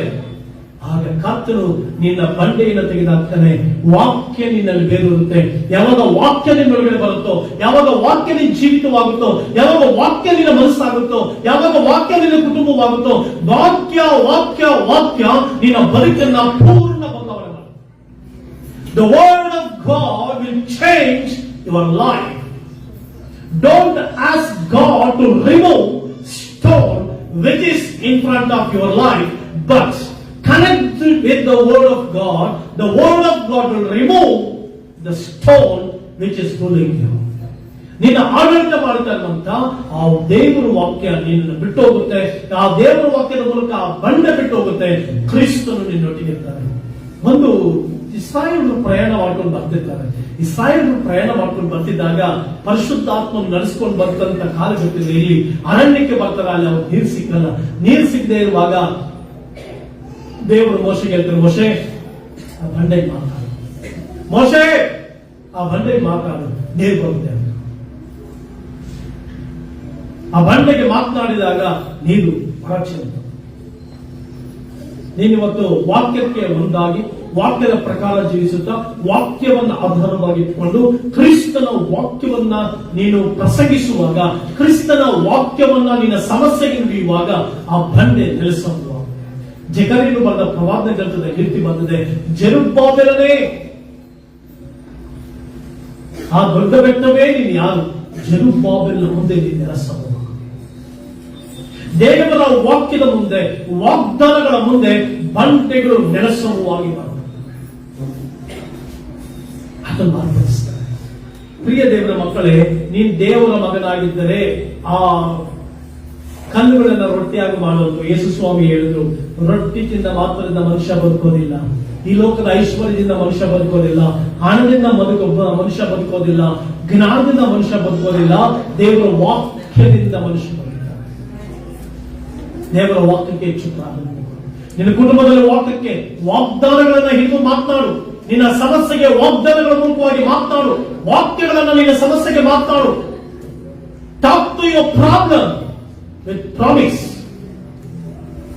Many people, they are speaking to their problems with the property. ಅವ್ರಿಗಿರ್ತಕ್ಕಂಥ ಐಶ್ವರ್ಯದಂತ ಅವರ ಪ್ರಾಬ್ಲಮ್ಸ್ ಮಾತನಾಡ್ತಾ ಇದ್ದಾರೆ, ಅದಕ್ಕೆ ಪ್ರಾಬ್ಲಮ್ ಕ್ಲಿಯರ್ ಆಗ್ತಾ ಇಲ್ಲ. ಅವ್ರಿಗಿರ್ತಕ್ಕಂಥ ATM ಕಾರ್ಡ್ಗಳಿಂದ ಅವ್ರ ಪ್ರಾಬ್ಲಮ್ಸ್ ಗೆ ಮಾತನಾಡ್ತಾ ಇದ್ದಾರೆ, ಪ್ರಾಬ್ಲಮ್ ಕ್ಲಿಯರ್ ಆಗ್ತಾ ಇಲ್ಲ. ತಮಗಿರ್ತಕ್ಕಂಥ ಆದಾಯದ ಮೂಲಕವಾಗಿ ತಮ್ಮ ಸಮಸ್ಯೆಗಳಿಗೆ ಮಾತನಾಡ್ತಾ ಇದ್ದಾರೆ, ಸಮಸ್ಯೆ ಮುಗಿತಾ ಇಲ್ಲ. Today I encourage you, ನಾನು ಇವತ್ತು ದೇವರ ಸೇವಕನಾಗಿ ನಿಮ್ಮನ್ನು ಎಂಕರೇಜ್ ಮಾಡ್ತೇನೆ. ದೇವರ ವಾಕ್ಯದ ಮೂಲಕವಾಗಿ ನಿನ್ನ ಪ್ರಾಬ್ಲಮ್ಗೆ ಮಾತನಾಡು. ನಿನ್ನ ವಾಕ್ಯ, ಆ ವಾಕ್ಯ ದಾರಿ ಮಾಡಿಕೊಡ್ತದೆ, ಆ ವಾಕ್ಯ ಬಿಡುಗಡೆ ಮಾಡ್ತದೆ. ಎರಡನೇದಾಗಿ ಯೇಸು ಸ್ವಾಮಿ ಬಳಿ ಬಂದು ಸೈತಾನ ಕೇಳ್ತಾನೆ, ಮಹಾಪರಿಶುದ್ಧವಾದ ಪಟ್ಟಣಕ್ಕೆ ಕರೆದುಕೊಂಡು ಹೋಗಿ ದೇವಾಲಯದ ಶಿಖರದ ಮೇಲೆ ನಿಲ್ಲಿಸಿ ಆತನಿಗೆ, ನೀನು ದೇವರ ಮಗನಾಗಿದ್ದರೆ ಕೆಳಕ್ಕೆ ಧುಮುಕು, ಆತನ ವಿಷಯವಾಗಿ ತನ್ನ ದೂತರಿಗೆ ಅಪ್ಪಣೆ ಕೊಡುವನು, ನಿನ್ನ ಕಾಲು ಕಲ್ಲಿಗೆ ತಗಲಿತೆಂದು ಅವರು ನಿನ್ನನ್ನು ಕೈಗಳಿಗೆ Come on, jump on. ದೇವದೂತರು ಬಂದು ನಿನ್ನ ಹಿಡ್ಕೊಂಡ್ಬಿಡ್ತಾರೆ. ಫೇತ್, ನಂಬಿಕೆಯಿಂದ ಧುಮುಕೋದು ಬೇರೆ, ನಾವಾಗಿ ನಾವು ಧುಮುಕೋದು ಬೇರೆ. ದೇವರ ಚಿತ್ತವಲ್ಲದೆ ಯಾವುದರಲ್ಲಿಯೂ ಕಾಲಿಡಬೇಡ. ದೇವರ ಚಿತ್ತವಲ್ಲದೆ ಯಾವ ಕೆಲಸಕ್ಕೂ ಕೈ ಹಾಕಬೇಡ. ದೇವರ ಚಿತ್ತವಿಲ್ಲದೆ ಯಾವ ವಿದ್ಯಾಭ್ಯಾಸಕ್ಕೂ ಕೈ ಹಾಕಬೇಡ. ದೇವರ ಚಿತ್ತವಿಲ್ಲದೆ ಯಾವ ಸಂಗತಿಗಳಿಗೂ ಕೈ ಹಾಕಬೇಡ. ದೇವರ ಚಿತ್ತ ಇದ್ರೆ, ದೇವರಿನೊಟ್ಟಿಗೆ ಮಾತನಾಡಿದ್ರೆ ಮಾತ್ರ ಆ ಕೆಲಸಕ್ಕೆ ಕೈ ಹಾಕ. ಇವರು ಸೈತಾನ್ ಬಂದು ಹೇಳ್ಬಿಟ್ಟ, ನೀವು ಕೆಳಗಡೆ ಧುಮುಕು, ಯೇಸು ಸ್ವಾಮಿ ದೇವದೂತರು ಬಂದು ಏನ್ ಮಾಡ್ಬಿಡ್ತಾರೆ, ಕೈಗಳಲ್ಲಿ ಬಿಟ್ಕೊಳ್ತಾರೆ. ಮೇಲಿಂದ ಕೆಳಗಡೆ ಧುಮುಕಿದ್ರೆ ಏನಾಗುತ್ತೆ, ಮೇಲಿಂದ ಕೆಳಗಡೆ ಧುಮುಕಿದ್ರೆ ಏನಾಗುತ್ತಮ್ಮ, ಕೈ ಕಾಲು ಮುರಿದೋಗುತ್ತೆ, ಸತ್ತೋಗ್ತಾರೆ. ಎಷ್ಟೋ ಸಾರಿ ಸೈತಾನ್ ಹಂಗೆ ಹೇಳೋದು, ಪ್ರಾರ್ಥನೆ ಮಾಡಿ ಕೆಲಸ ಕೈ ಹಾಕೋದು. ಸುಮಾರು ದೇವರ ಮಕ್ಕಳುಗಳು ಕೈಯಲ್ಲಿ ಹೇಳ್ತಿರ್ತಾ ಇರೋದು, ಯಾಕಂದ್ರೆ ದೇವರ ಚಿತ್ತ ಇದೆಯಾ. ಇಸ್ರಾಯೇಲರಿಗೆ ದೇವರು ಹೇಳಿದ್ರು, ನೀವು ಯೋರ್ದನ್ ಹೊಳೆಯನ್ನು ದಾಟಬೇಕು, ಕಾನಾನ್ ದೇಶವನ್ನು ಸ್ವಾಧೀನ ಮಾಡಿಕೊಳ್ಬೇಕು. ಯೋರ್ದನ್ ಹೊಳೆಯನ್ನ ನಂಬಿಕೆಯಿಂದ ಕಾಲಿಡುತ್ತಲೇ ಅದು ವಿಭಾಗವಾಗುತ್ತೆ ಅಂದ್ರು. ಕಾನಾನ್ ದೇಶದ ಸ್ವಾಧೀನ ಮಾಡಿಕೊಳ್ಳೋದಕ್ಕೆ ದೇವರ ಬಾಯಿಂದ ಹೊರಟಿದ್ದರಿಂದ, ದೇವರವ್ರ ಜೊತೆ ಮಾತನಾಡಿದ್ರಿಂದ, ದೇವರವರಿಗೆ ಅಪ್ಪಣೆ ಕೊಟ್ಟಿದ್ದರಿಂದ ಅವ್ರ ಕಾಲದ ವಿಭಾಗ ಆಯಿತು. ಸುಮಾರು ಜನ ತಮ್ಮ ನಂಬಿಕೆಯನ್ನ, ತಮ್ಮ ಜೀವಿತದಲ್ಲಿ ತಮ್ಮ ನಂಬಿಕೆಗಳನ್ನ ದೇವರ ಚಿತ್ತವಿಲ್ಲದೆ, ದೇವರ ಉದ್ದೇಶವಿಲ್ಲದೆ, ದೇವರ ಅನುಮತಿ ಇಲ್ಲದೆ ಎಷ್ಟೋ ಕಾರ್ಯಗಳು ಮಾಡಿರ್ತಾರೆ. Without God's will many things we are doing. ದೇವರು ಹೇಳಿರೋದಿಲ್ಲ ಈ ಕೆಲಸ ಮಾಡುವಂತ ಕೆಲಸಕ್ಕೆ ಕೈ ಹಾಕಿಬಿಡ್ತೇವೆ. ದೇವರು ಹೇಳಿರೋದಿಲ್ಲ ಇದನ್ನು ಮಾಡುವಂತ ಮಾಡಿಬಿಟ್ಟಿರ್ತೇವೆ. ದೇವರು ಹೇಳಿರೋದಿಲ್ಲ ಇಂಥವ್ರಿಗೆ ಹಣ ಕೊಡುವಂತ ಕೊಟ್ಬಿಟ್ಟಿರ್ತೇವೆ. ದೇವರು ಹೇಳಿರೋದಿಲ್ಲ ಇಂಥವ್ರಿಗೆ ಸಹಾಯ ಮಾಡುವಂತ ಸಹಾಯ ಮಾಡಿಬಿಟ್ಟಿರ್ತೇವೆ. ಆಮೇಲೆ ನಾವು ಪಶ್ಚಾತ್ತಾಪ ಪಡ್ತೇವೆ. No, before doing anything ask God, ಏನನ್ನು ಮಾಡೋದಕ್ಕಿಂತ ಮುಂಚೆ ದೇವರನ್ನು ಮಾತು ಕೇಳು. ಆಸ್ ಎಲ್ಲದಕ್ಕಾಗಿ ದೇವರನ್ನ ಕೇಳ್ತೀಯ, ದೇವರೇ ನನಗೆ ಇದು ಮಾಡು, ನನಗೆ ಆ ಸಹಾಯ ಮಾಡು, ಕಷ್ಟದಿಂದ ಬಿಡುಗಡೆ ಮಾಡುವಂತ, ಕಷ್ಟದಿಂದ ಬಿಡುಗಡೆ ಮಾಡುವಂತ ಪ್ರಾರ್ಥಿಸೋದಕ್ಕಿಂತ ಮುಂಚೆ ದೇವರೇ ನಾನು ಈ ಕೆಲಸವನ್ನ ಕೈ ಹಾಕಬಹುದಾ, ನಾನು ಈ ಕಾರ್ಯವನ್ನ ಕೊಂಡ್ಕೊಳ್ಬಹುದಾ, ನಾನು ಇಂಥವ್ರಿಗೆ ಸಹಾಯ ಮಾಡಬಹುದಾ, ನಾನು ಇಂಥವ್ರಿಗೆ ಹಣವನ್ನ ಕೊಡಬಹುದಾ, ನಾನು ಇಂಥವ್ರಿಗೆ ಮನೆ ಕರೆಸ್ಕೊಳ್ಬಹುದಾ, ಎಲ್ಲದಕ್ಕೂ ಆಸ್ಕ್ ಗಾಡ್. ದೇವರನ್ನು ಕೇಳು. ನಾವು ನನಗೆ ಸಹಾಯ ಮಾಡುವಂತ ಕೇಳ್ತೀವಿ, ನನಗೆ ಅದ್ಭುತ ಮಾಡುವಂತ ಕೇಳ್ತೀವಿ, ನನಗೆ ಈ ಕಷ್ಟದಿಂದ ಬಿಡುಗಡೆ ಮಾಡುವಂತ ಕೇಳ್ತೀವಿ, ಅನಾರೋಗ್ಯದಿಂದ ಬಿಡುಗಡೆ ಮಾಡುವಂತ ಕೇಳ್ತೀವಿ. ಏನೋ ಊಟ ಮಾಡೋದಕ್ಕಿಂತ ಮುಂಚೆ ದೇವರಿಗೆ ಊಟವನ್ನು ಆಶೀರ್ವಾದ ಮಾಡಿ ಊಟ ನಾನು ತಿನ್ಬಹುದಾ? ಆದಾಮ ಅವಳು ದೇವರು ತೋಟದಲ್ಲಿಟ್ಟಿದ್ದು, ತೋಟದಲ್ಲಿಟ್ಟಾಗ ಹೋಗಿ ತೋಟದಲ್ಲಿದ್ದಂತ ಆ ಮರದ ಹಣ್ಣುಗಳನ್ನೆಲ್ಲ ತಿನ್ರಿ, ಒಂದು ಮರದ ಹಣ್ಣು ತಿನ್ಬೇಡಿ ಅಂದ್ರು. ಇವ್ರೇನ್ ಮಾಡಿದ್ರು, ತೋಟದ ಎಲ್ಲಾ ಮರದ ಹಣ್ಣನ್ನು ತಿನ್ನೋ ಬದಲು ತಿನ್ನಬಾರ್ದಂತ ಹೇಳಿದಂತ ಮರದ ಹಣ್ಣು ಹತ್ರ ಹೋದ್ರು. ಇವತ್ತು ದೇವ್ರ ಮಕ್ಕಳ ಸಮಸ್ಯೆ ಅದೇನೆ. ದೇವರು ಯಾವ್ದು ಮಾಡಬೇಕು ಯಾವ್ದು ಮಾಡಬಾರ್ದು ಅಂತ ತಿಳಿಸ್ತಾರೆ ದೇವರು. ಇಂಥವ್ರು ಸಹವಾಸ ಮಾಡುವಂತ ದೇವರು ತಿಳಿಸ್ತಾರೆ. ಎಷ್ಟೋ ಸಾರಿ ಕೆಲವರು ಸಹವಾಸ ಮಾಡ್ಬಿಡ್ತೀವಿ, ಕೆಲವ್ರನ್ನ ಮನೆಗೆ ಕರ್ಕೊಂಡ್ಬಿಡ್ತೀವಿ, ಕೆಲವರನ್ನ ನಮ್ಮ ಮನೆಗೆ ಬೇಕಂತ ಕರ್ಕೊಂಡಿರ್ತೀವಿ. ಅವ್ರು ಮೋಸ ಮಾಡಿ ಹೋದ್ಮೇಲೆ ಅಯ್ಯೋ ದೇವ್ರೆ ಅಂತೀವಿ. ಒಬ್ಬ ವ್ಯಕ್ತಿಯನ್ನು ಮನೆ ಕರ್ಸ್ಕೊಳ್ಳೋದಕ್ಕಿಂತ ಮುಂಚೆ ಪ್ರಾರ್ಥಿಸು, ದೇವ್ರೆ ನಾನು ಇಂಥವ್ರನ್ನ ಮನೆ ಕರ್ಸ್ಕೊಳ್ಬಹುದಾ, ನಾನು ಇಂಥ ಫ್ರೆಂಡ್ಸ್ ಜೊತೆ ಸೇರ್ಬೋದಾ, ಈ ಫ್ರೆಂಡ್ಸ್ ಅನ್ನ ನನ್ನ ಮನೆ ಕರ್ಸ್ಕೊಳ್ಬಹುದಾ, ಈ ವ್ಯಕ್ತಿ ಜೊತೆ ನಾನು ಹೋಗ್ಬೋದಾ, ನಾನು ಇಂಥ ಕಾರ್ಯಕ್ಕೆ ಕೈ ಹಾಕಬಹುದಾ, ಇಂಥವ್ರಿಗೆ ನಾನು ಹಣ ಕೊಡಬಹುದಾ. ಅದಕ್ಕೆ ಯೂದ ಬಹಳ ಸ್ಪಷ್ಟವಾಗಿ ಹೇಳ್ತಾನೆ, ಯಾಕೋಬ ಕೂಡ, ನೀವೇನೇ ಕಾರ್ಯ ಮಾಡೋದಕ್ಕಿಂತ ಮುಂಚೆ ದೇವರ ಚಿತ್ತವಿದ್ದರೆ ಅನ್ನೋದನ್ನು ಉಪಯೋಗಿಸಿ ಅಂತ ಬರೀತಾರೆ. ಯಾಕೆ ನಾವು ಎಲ್ಲಾ ಸಂಗತಿಗಳನ್ನ ಮಾಡೋದಕ್ಕಿಂತ ಮುಂಚೆ ದೇವರನ್ನ ಕೇಳಿ ದೇವ್ರ ಪರ್ಮಿಷನ್ ತೆಗೆದುಕೊಂಡು ಮಾಡಬಾರ್ದು? ಹಾಗೆಲ್ಲ ಸಮಸ್ಯೆಗಳನ್ನ ನಾವು ಆರಾಮಾಗಿ ಜಯಿಸಬಹುದಲ್ವೇ? ದುಂಕು ಅಂದ್ರು ದುಂಕುಬಿಟ್ಟಿದ್ರೆ ಅದಕ್ಕೆ ಸ್ವಾಮಿ ಹೇಳಿದ್ರು, ನಿನ್ನ ದೇವರಾಗಿರುವ ಕರ್ತನನ್ನು ಪರೀಕ್ಷಿಸಬಾರದು ಅಂತ. ನಿನ್ನ ದೇವರಾದ ಕರ್ತನನ್ನ ಪರೀಕ್ಷಿಸಬಾರದು. ಪ್ರಿಯ ದೇವರು ಮಕ್ಕಳೇ, ಮತ್ತೆ ಕೆಲವರು ದೇವರನ್ನ ಪರೀಕ್ಷಿಸುತ್ತೇವೆ. ನೀನು 7 ವಾರಗಳಲ್ಲಿ ನನಗೆ ಅದ್ಭುತ ಮಾಡದೆ ಹೋದ್ರೆ, ಯಾಕಂದ್ರೆ ಇವತ್ತು ಸಮಾಜದಲ್ಲಿ ಪ್ರಸಂಗಗಳು ಬದಲಾಗ್ತಾ ಇದ್ದಾವೆ, ಪ್ರೀಚರ್ಸ್ಗಳು ಬದಲಾಗ್ತಾ ಇದ್ದಾರೆ. ನೀ 7 ವಾರ ಪ್ರಾರ್ಥನೆ ಮಾಡು, 7 ದಿನ ಉಪವಾಸ ಪ್ರಾರ್ಥನೆ ಮಾಡು, 3 ದಿನ ಉಪವಾಸ ಪ್ರಾರ್ಥನೆ ಮಾಡು. ಆ 3 ದಿನ ಉಪವಾಸ ಪ್ರಾರ್ಥನೆ ಮಾಡ್ತೀವಿ, ಸ್ಥಿತಿಗತಿಗಳು ಬದಲಾಗದೆ ಇದ್ದಾಗ ದೇವರ ಮೇಲೆ ಬೇಜಾರು ಮಾಡ್ಕೊಳ್ತೀವಿ, ದೇವರ ಮೇಲೆ ಆಸಕ್ತಿ ಹೊರಟೋಗುತ್ತೆ. ದೇವರನ್ನ ಪರೀಕ್ಷಿಸಬೇಡ. ಏನೇ ಮಾಡೋದಕ್ಕಿಂತ ಮುಂಚೆ ದೇವರ ಪರ್ಮಿಷನ್ ತೆಗೆದುಕೋ. ಎಲ್ಲೇ ಹೋಗೋದಕ್ಕಿಂತ ಮುಂಚೆ ದೇವರ ಪರ್ಮಿಷನ್ ತೆಗೆದುಕೋ. ದೇವರ ನಾನು ಹೋಗಬಹುದಾ, ನಾನು ಇಂಥ ಕೆಲಸಕ್ಕೆ ಕೈ ಹಾಕಬಹುದಾ, ಇಂಥ ಕಾರ್ಯವನ್ನ ಕೈಗೆತ್ತಿಕೊಡಬಹುದಾ, ಇಂಥ ವ್ಯಕ್ತಿಗಳ ಬಳಿಗೆ ಹೋಗಬಹುದಾ. ಅದಕ್ಕೆ ಒಬ್ಬ ಹಾಡುಗಾರನು ಈ ರೀತಿ ಬರೀತಾನೆ, ನಾನು ಎಲ್ಲಿಗೆ ನಾನು ಹೋಗಲಿ, ನಾನು ಎಲ್ಲಿಗೆ ಹೋಗಲಿ, ನಾನು ಯಾರ ಬಳಿಗೆ ಹೋಗಲಿ, ನನಗೆ ದಾರಿ ನಡೆಸು, ಕೃಪೆ ತೋರು ಅಂತ ಪ್ರಾರ್ಥನೆ ಮಾಡ್ತಾನೆ. ಪ್ರಿಯ ದೇವರ ಮಕ್ಕಳೇ, ಸೈತಾನನು ದುಂಕು ಅಂದಿದ ತಕ್ಷಣ ದುಂಕು ಬಿಡ್ಬೇಕು. ಕಣ್ಣಿಗೆ ಕಾಣಿಸುವುದನ್ನೆಲ್ಲ ತೆಗೆದುಕೊಳ್ಳೋದಕ್ಕೆ ದುಂಕು ಬಿಡ್ತೀವಿ ನಾವು. ಕಣ್ಣಿಗೆ ಅಂದಚಂದವಾಗಿ ಕಾಣಿಸುವಂತದ್ದನ್ನೆಲ್ಲ ತೆಗೆದುಕೊಳ್ಳೋದಕ್ಕೆ ದುಂಕು ಬಿಡ್ತೀವಿ. ನಾನು ಒಂದು ಸಂಗತಿಯನ್ನು ಹೇಳ್ತೇನೆ. ರೀಸೆಂಟ್ ಆಗಿ ನನಗೆ ಒಂದು ಸ್ಟ್ಯಾಂಡ್ ಬೇಕಾಗಿತ್ತು. ಆ ಸ್ಟ್ಯಾಂಡ್ ಬೇಕಾಗಿದ್ದರಿಂದ ನಾನು ಹುಡುಕ್ತಾ ಇದ್ದೆ. ಹುಡುಕ್ತಾ ಯಾವುದೋ ಒಂದು ಇದರಲ್ಲಿ ಬಹಳ ಚೆನ್ನಾಗಿ ಡಿಸೈನ್ ಆಗಿತ್ತು. ದೇವರು ಪ್ರೆಸ್ ಮಾಡ್ಬೇಡ ಮಗನೇ ಅಂತ ಹೃದಯದಲ್ಲಿ ಹೇಳ್ತಾ ಇದ್ರು. ದೇವ್ರಿಗೆ ತುಂಬಾ ಚೆನ್ನಾಗಿದ್ದಾಗಿದೆ, ತಗೊಂಡ್ಬಿಡೋಣ, ಯಾಕಂದ್ರೆ ನನಗೆ ವಿಡಿಯೋ ಎಲ್ಲ ಮಾಡಬೇಕು ಅಂತ. ಸರಿ, ದೇವ್ರು ಯಾಕೆ ಸಮಾಧಾನ ಕೊಡ್ಲಿಲ್ಲ. ಆದ್ರೂ ನಾವೇನ್ ಮಾಡಿದೆ, ಅದನ್ನು ಪ್ರೆಸ್ ಮಾಡ್ಬಿಟ್ಟು ಅದು ಸುಮಾರು ಹಣವನ್ನು ನಾನು ಅದಕ್ಕೆ ಕಳಿಸಿದೆ. ಸುಮಾರು ಹಣ ಅಂತಂದ್ರೆ ಜಾಸ್ತಿ ಅಲ್ಲ, 1,500 ನಾನು ಅದಕ್ಕೆ ಕಳಿಸಿದೆ. ಡೆಲಿವರಿ ಬಂತು. ಡೆಲಿವರಿ ಬಂದಾಗ ಅದನ್ನು ಓಪನ್ ಮಾಡಿ ನೋಡಿದ್ರೆ ನಾನು ನೋಡಿದ್ದೇ ಬೇರೆ, ಅದು ಬಂದಿರೋದೇ ಬೇರೆ. ಅದು ಕೇವಲ 100 ರೂಪಾಯಿಗೂ ಬೆಲೆ ಬಾಳದೆ ಇರುವಂತ ವಸ್ತು. ದೇವರು ಅಸಮಾಧಾನ ಕೊಟ್ಟಾಗ ಬೇಡ ಅಂದಾಗ ಅದನ್ನು ಬುಕ್ ಮಾಡದೇ ಇದ್ದಿದ್ರೆ ದುಮುಕ್ ಪಡಿತೇವೆ ನಾವು. ಅವಸರದಿಂದ ದುಮುಕ್ತೇವೆ. ಸೈತಾನ್ ಬಂದ ಮುಕ್ಳು ಕಲಾಂ ಜಂಪ್ ಅಂತ ನಾವು ಹಂಗೆ ನೋಡ್ತೀನಲ್ಲ, ಒಂದು ಪಾತ್ರ ನೋಡ್ತೀವಿ, ಸೂಪರ್ ಆಗಿ ತಗೊಂಡ್ಬರ್ತೀವಿ, ಏನು ಉಪಯೋಗ ಎಲ್ಲ ಶೋಕೇಶ್ ನಲ್ಲಿ ಕಂಡಿಟ್ಟಿರ್ತೀವಿ.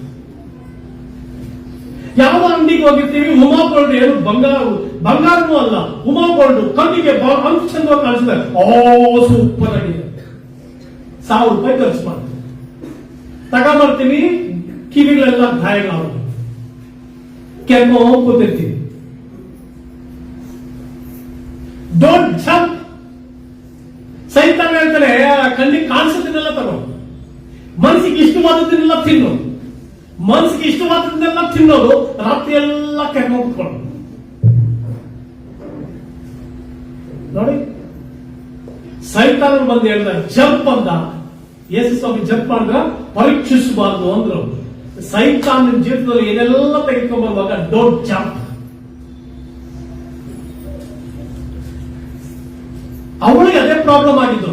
ಹಣ್ಣು ನೋಡಿದ್ಲು, ಸೂಪರ್ ಆಗಿತ್ತು, ಕಣ್ಣಿಗೆ ತಗೊಂಡು ತಿಂದು, ಕಣ್ಣಿಗೆ ರೋಮಾಂಚನವಾಗಿ ಕಾಣಿಸುವಂತ, ಬಹಳ ಅಂತರ್ಜನವಾಗಿ ಕಾಣಿಸುವಂತ ಯಾವ ಕಾರ್ಯಗಳನ್ನು ಕೂಡ ಡೋಂಟ್ ಜಂಪ್, ಡೋಂಟ್ ಹರಿ, ಪ್ರಾರ್ಥನೆ ಮಾಡಿ. ಮೂರನೇದಾಗಿ ಐಶ್ವರ್ಯವನ್ನೆಲ್ಲ ತೋರಿಸಿ ನನಗೆ ಅಡ್ಡ ಬೀಳು, ಐಶ್ವರ್ಯ ಕೊಡ್ತೀನಿ ಅಂತ ಯೇಸು ಸ್ವಾಮಿ. ಅಯ್ಯ, ಸೈತಾನನಿಗೆ ಗೊತ್ತಿರ್ಲಿಲ್ವಾ ಭೂಮಿ ಆಕಾಶಗಳು ನಿರ್ಮಾಣ ಮಾಡಿದವು ನನ್ನ ಮುಂದೆ ನಿಂತಿದ್ದಾನೆ, ಲೋಕವು ಅದರಲ್ಲಿರುವ ಸಮಸ್ತವು ದೇವರದೇ ಅಂತ ಸೈತಾನನಿಗೆ ಗೊತ್ತಿತ್ತು. ಯೇಸು ಸ್ವಾಮಿ ಯಾರಂತ ಸೈತಾನನಿಗೆ ಗೊತ್ತಿತ್ತು, ಆದ್ರೂ ಯಾಕೆ ಹೇಳ್ತಾ ಇದ್ದಾನೆ ಅಂತಂದ್ರೆ, ಯೇಸು ಸ್ವಾಮಿ ಅಲ್ಲ, ಜನರಿಗೆ ಸೈತಾನ ಯೇಸು ಸ್ವಾಮಿ ಹೇಳ್ತಾ ಇದ್ದಾನೆ, ನೀನೇನೋ ಜನರನ್ನು ಬಿಡುಗಡೆ ಮಾಡ್ಲಿಕ್ಕೆ ಬಂದೆ, ನೀನೇನೋ ಜನರನ್ನು ವಿಮೋಚನೆ ಮಾಡ್ಲಿಕ್ಕೆ ಬಂದೆ, ನೀನು ಐಶ್ವರ್ಯವಂತ, ಮಹಾಮಹಿಮೆಯಲ್ಲಿ ಜೀವಿಸ್ತಾ ಇದ್ದವನು, ಪರಾಕ್ರಮದಲ್ಲಿ ಬದುಕ್ತಾ ಇರುವವನು, ನೀನು ಇಡೀ ಪರಲೋಕದ ಮಹಿಮೆ ತುಂಬಿರುವವನು, ನೀನ್ ಈ ಜನರ ರಕ್ಷಣೆ ಹೊಂದಬೇಕು, ಈ ಜನರ ನರಕದಿಂದ ಬಿಡುಗಡೆ ಮಾಡ್ಬೇಕು ಅಂತ ಬಂದೆ, ಜನರನ್ನ ಬಿಡುಗಡೆ ಮಾಡ್ಬೇಕಂತ ಬಂದೆ. ಈ ಜನರು ಐಶ್ವರ್ಯದ ಮೇಲೆ ಇರುವಷ್ಟು ನನಗೆ ನಮಸ್ಕರಿಸಿ ಐಶ್ವರ್ಯವನ್ನ ಪಡ್ಕೊಳ್ಳೋದ್ರ ಮೇಲೆ ಗಮನ ಹರಿಸುವುದನ್ನು ಬಿಟ್ಟು ಇನ್ಯಾವುದ್ರ ಮೇಲೆ ಗಮನ ಹರಿಸಲ್ಲ. ಈ ಲೋಕವನ್ನೆಲ್ಲ ಜನರಿಗೆ ನಾನು ತೋರಿಸ್ತೀನಿ, ಐಶ್ವರ್ಯವನ್ನೆಲ್ಲ ತೋರಿಸ್ತೀನಿ. ಮನುಷ್ಯ ಅಡ್ಡ ಬೀಳೋದು ಈ ಐಶ್ವರ್ಯಕ್ಕೆ, ಮನುಷ್ಯ ಆತುರ ಪಡೋದು ಈ ಐಶ್ವರ್ಯಕ್ಕೆ, ಮನುಷ್ಯ ತನ್ನ ಎಲ್ಲಾ ಪ್ರಯಾಸಗಳು ಪಡ್ತಾ ಇರೋದು ಈ ಐಶ್ವರ್ಯಕ್ಕೆ. ಈ ಐಶ್ವರ್ಯವನ್ನ ಪಡ್ಕೊಳ್ಳೋದಕ್ಕೋಸ್ಕರನೇ ಬೇಕಾದ್ರೆ ನಿನ್ನನ್ನು ಬಿಡ್ತಾರೆ, ನನಗೆ ಅಡ್ಡ ಬೀಳ್ತಾರೆ, ನಿನ್ನನ್ನು ಬಿಡ್ತಾರೆ, ನನಗೆ ಅಡ್ಡ ಬೀಳ್ತಾರೆ, ನಿನ್ನ ಆರಾಧಿಸುವುದನ್ನು ಬಿಡ್ತಾರೆ, ನನ್ನನ್ನು ಆರಾಧಿಸ್ತಾರೆ, ನಿನ್ನನ್ನು ಬೇಕಾದ್ರೆ ಬಿಡ್ತಾರೆ, ನನ್ನನ್ನು ಬಿಡೋದಿಲ್ಲ ಅನ್ನುವಂತ ಸಂದೇಶವನ್ನ ಆ ಸೃಷ್ಟಿಕರ್ತನಿಗೆ ಮಹಿಮೆಯುಳ್ಳ ದೇವರಿಗೆ ಸೈತಾನ್ ಹೇಳ್ತಾ ಇದ್ದಾನೆ. ಯಾಕಂದ್ರೆ ಯಾಕೆ ಯೇಸುವಿಗೆ ಏನು ಐಶ್ವರ್ಯ ಬೇಕಾಗಿತ್ತ? ಯೇಸುವಿಗೆ ಏನು ಸಮಸ್ತ ಲೋಕ ಬೇಕಾಗಿತ್ತ? ನೋ. ಆದಂತೆ ಸಮಸ್ತ ಭೂಮಿಗೆ ಅದರ ಸಮಸ್ತವು, ಲೋಕವು ಅದರ ನಿವಾಸಿಗಳು ಆತನವೇ, ಕಾಡು ಮೃಗಗಳು ಆತನವೇ, ಸಮಸ್ತವು ಆತನದೇ. ಆದ್ರೂ ಕೂಡ ಸೈತಾನ್ ಬಂದು ಹೇಳ್ತಾ ಇದ್ದೇನೆ, ಯಾಕೆ ಗೊತ್ತಾ? ನೀನು ಈ ಪ್ರಪಂಚದವನ್ನ ನಾಶನ ಮಾರ್ಗದಿಂದ ಬಿಡುಗಡೆ ಮಾಡ್ಲಿಕ್ಕೆ ಬಂದೆ, ನಾಶನದಲ್ಲಿರುವಂತಹ ಜನರನ್ನ ರಕ್ಷಣೆ ಮಾಡಿ ತರುವುದಕ್ಕಾಗಿ ಬಂದೆ, ನಾಶನದಲ್ಲಿರುವಂತಹ ನರಕಕ್ಕೆ ಹೋಗುವಂತ ಜನರನ್ನ ಪರಲೋಕಕ್ಕೆ ನಡೆಸೋದಕ್ಕೆ ಹೋದೆ. ಆದ್ರೆ ಈ ಲೋಕದಲ್ಲಿರುವಂತಹ ಈ ಜನರು ಐಶ್ವರ್ಯಕ್ಕೆ ಪ್ರಾಮುಖ್ಯತೆ ಕೊಡುವಷ್ಟು ನಿನಗೆ ಪ್ರಾಮುಖ್ಯತೆ ಕೊಡಲ್ಲ, ಲೋಕಕ್ಕೆ ಪ್ರಾಮುಖ್ಯತೆ ಕೊಡುವಷ್ಟು, ಈ ಐಶ್ವರ್ಯಕ್ಕೆಲ್ಲ ಪ್ರಾಮುಖ್ಯತೆ ಕೊಡುವಷ್ಟು ನಿನಗೆ ಪ್ರಾಮುಖ್ಯತೆ ಕೊಡಲ್ಲ. ನನ್ನನ್ನ ಬೇಕಂದ್ರೆ ಆರಾಧಿಸ್ತಾರೆ, ನಿನ್ನನ್ನ ಬಿಟ್ಟು ಐಶ್ವರ್ಯದಿಂದ ಓಡಿ ಬರ್ತಾರೆ ಅನ್ನುವಂತ ಸಂದೇಶವನ್ನು ಕೊಟ್ಟ. ಪ್ರಿಯ ದೇವರ ಮಕ್ಕಳು, ಇವತ್ತು ನಾವೆಲ್ಲರೂ ಕೂಡ ಈ ಲೋಕದ ಎಲ್ಲಾ ಕಾರ್ಯಗಳನ್ನು ಕಂಡು ಅವೆಲ್ಲವುಗಳನ್ನ ಕಸವೆಂದೆನಿಸಿ ಯೇಸುವಿನ ಬಳಿ ಬರಬೇಕು. ಅದಕ್ಕೆ ಭಕ್ತನಾದಂತ ಪೌಲನು ಹೇಳ್ತಾನೆ, ನಾನು ಕ್ರಿಸ್ತ ಯೇಸುವನ್ನು ಅರಿಯುವುದೇ ಅವಿಶ್ಲೇಷಿತವಾದದ್ದು ತಿಳಿದು ಎಲ್ಲವನ್ನ ಕಸವೆಂದೆನಿಸ್ತೀನಿ ಅಂತ. ಯಾಕೆ ಕಸವೆಂದೆನಿಸ್ತೀನಿ ಅಂತ ಅವನು? ಬಿಕಾಸ್ ಅವನಿಗೆ ಗೊತ್ತಿತ್ತು ಲೋಕ ಸೈತಾನಿಗೆ ಸಂಬಂಧಪಟ್ಟಿದ್ದು, ಲೋಕದಲ್ಲಿರುವ ಐಶ್ವರ್ಯವೆಲ್ಲವೂ ಸೈತಾನು ತನ್ನ ಕಡೆಗೆ ಸೆಳೆದುಕೊಂಡು ದೇವರನ್ನು ಆರಾಧಿಸುವ ಬದಲು ತನ್ನನ್ನ ಆರಾಧಿಸುವಂತೆ ಜನರನ್ನು ಹೇಳ್ಕೊಳ್ತಾರೆ. ಯಾಕಂದ್ರೆ ಅವನು ಬಿದ್ದಿದ್ದು ಯಾವುದರಿಂದ? ಪರಲೋಕದಿಂದ ಬಿದ್ದಿದ್ದು. ಲೂಸಿಫರ್ ಪರಲೋಕದಲ್ಲಿದ್ದಾಗ ಸಹಸ್ರ ದೇವದೂತರುಗಳನ್ನು ಆರಾಧಿಸುತ್ತಾ ಆ ದೇವರನ್ನ ಕೊಂಡಾಡುತ್ತಾ ನವರತ್ನಗಳಿಂದ ಸೃಷ್ಟಿಸಲ್ಪಟ್ಟಂತ ಆ ಲೂಸಿಫರ್ನು ಆ ಮಹಿಮೆಯನ್ನೆಲ್ಲ ತನ್ನ ಕಡೆಗೆ ಸೆಳೆದುಕೊಳ್ಳುವುದಕ್ಕಾಗಿ ಆಶೆ ಪಟ್ಟಾಗ ಪರಲೋಕದಿಂದ ದೊಬ್ಬಲ್ಪಟ್ಟು ದುರಾತ್ಮನಾಗಿ ಮಾರ್ಪಟ್ಟ. ಇವತ್ತು ಸೈತಾನ ನೋಡಿ ಯಾವ ರೀತಿ ಜನರನ್ನ ಮರಳು ಮಾಡ್ತಾ ಇದ್ದಾರೆ ಅಂದ್ರೆ, ಕೆಲಸ ಜಾಸ್ತಿ ಇದೆ ಅಂತಂದ್ರೆ ಕೆಲಸ ಮುಗಿಸ್ಬಿಟ್ಟು ಆರಾಧನೆಗೆ ಹೋಗು, ಕೆಲಸ ಮುಗಿಸೋಷ್ಟರಲ್ಲಿ ಆರಾಧನೆ ಮುಗಿದೋಗಿರುತ್ತೆ. ಸೈತಾನನು ಉಪಯೋಗಿಸಿದ ಟ್ಯಾಕ್ಟಿಕ್ಸ್ ಬೀಳ್ಸ್ಕೊಂಡ. ಅವನು ಐಶ್ವರ್ಯ ತೋರಿಸ್ತಾ ಯಾರನ್ನ ಆರಾಧಿಸ್ತಾ ಇದೀವಿ? ಹಂಗಾದ್ರೆ ಕೆಲಸವನ್ನ ಆರಾಧಿಸ್ತಾ ಇದೀವಿ. ಕೆಲಸವನ್ನ ಆರಾಧಿಸಿದ್ರೆ ಇಂಡೈರೆಕ್ಟ್ ಆಗಿ ಯಾರನ್ನ ಆರಾಧಿಸಿದಾಗಾಯ್ತು? ಯಾರಿಗೆ ಅಡ್ಡ ಬಿದ್ದಾಗಾಯ್ತು? ಐಶ್ವರ್ಯಕ್ಕೆ. ಯೇಸುಸ್ವಾಮಿಗೆ ಹೇಳ್ತಾರೆ, ನೀನು ಅಡ್ಡ ಬಿದ್ರೆ ಇದನ್ನೆಲ್ಲ ನಾನು ನಿಮಗೆ ಕೊಡ್ತೀನಿ ಅಂತ. ನೋಡಿ, ಭಾನುವಾರ ಆರಾಧನೆಗಳು ಅವತ್ತೇ ಬೆಳಗ್ಗೆ ಸ್ನಾನ ಮಾಡೋಷ್ಟರಲ್ಲಿ ಫೋನ್ ಕಾಲ್ಸ್ ಬರುತ್ತೆ, ಒಂದೇ ಒಂದು ಕೆಲಸ ಇದೆ ಬಂದ್ಬಿಡು. ಆ ಕೆಲಸ ಮುಗಿಸೋಷ್ಟರಲ್ಲಿ ಆರಾಧನೆ ಮುಗಿದೋಗ್ಬೇಕು. ಎಂತ ಬುದ್ಧಿವಂತ ನೋಡಿ ಅವರು, ಎಂತ ಬುದ್ಧಿವಂತ ನೋಡಿ ಸೈತಾನ.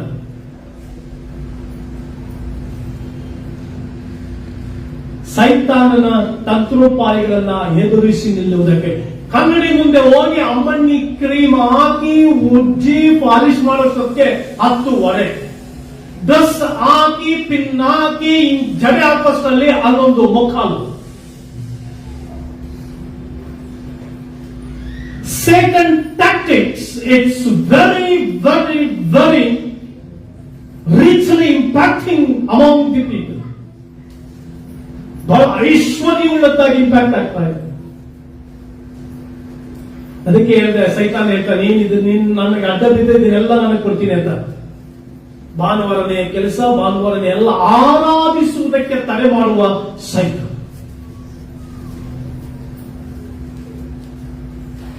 ಪರಲೋಕ ದೇವರನ್ನ ಆರಾಧಿಸುವುದಕ್ಕೆ ಬ್ಯೂಟಿ ಮೇಲೆ ಕಾನ್ಸಂಟ್ರೇಷನ್ ಮಾಡಿ ಕ್ರೀಮ್ ಉಜ್ಜಿ 10:30 ಆಯ್ತು.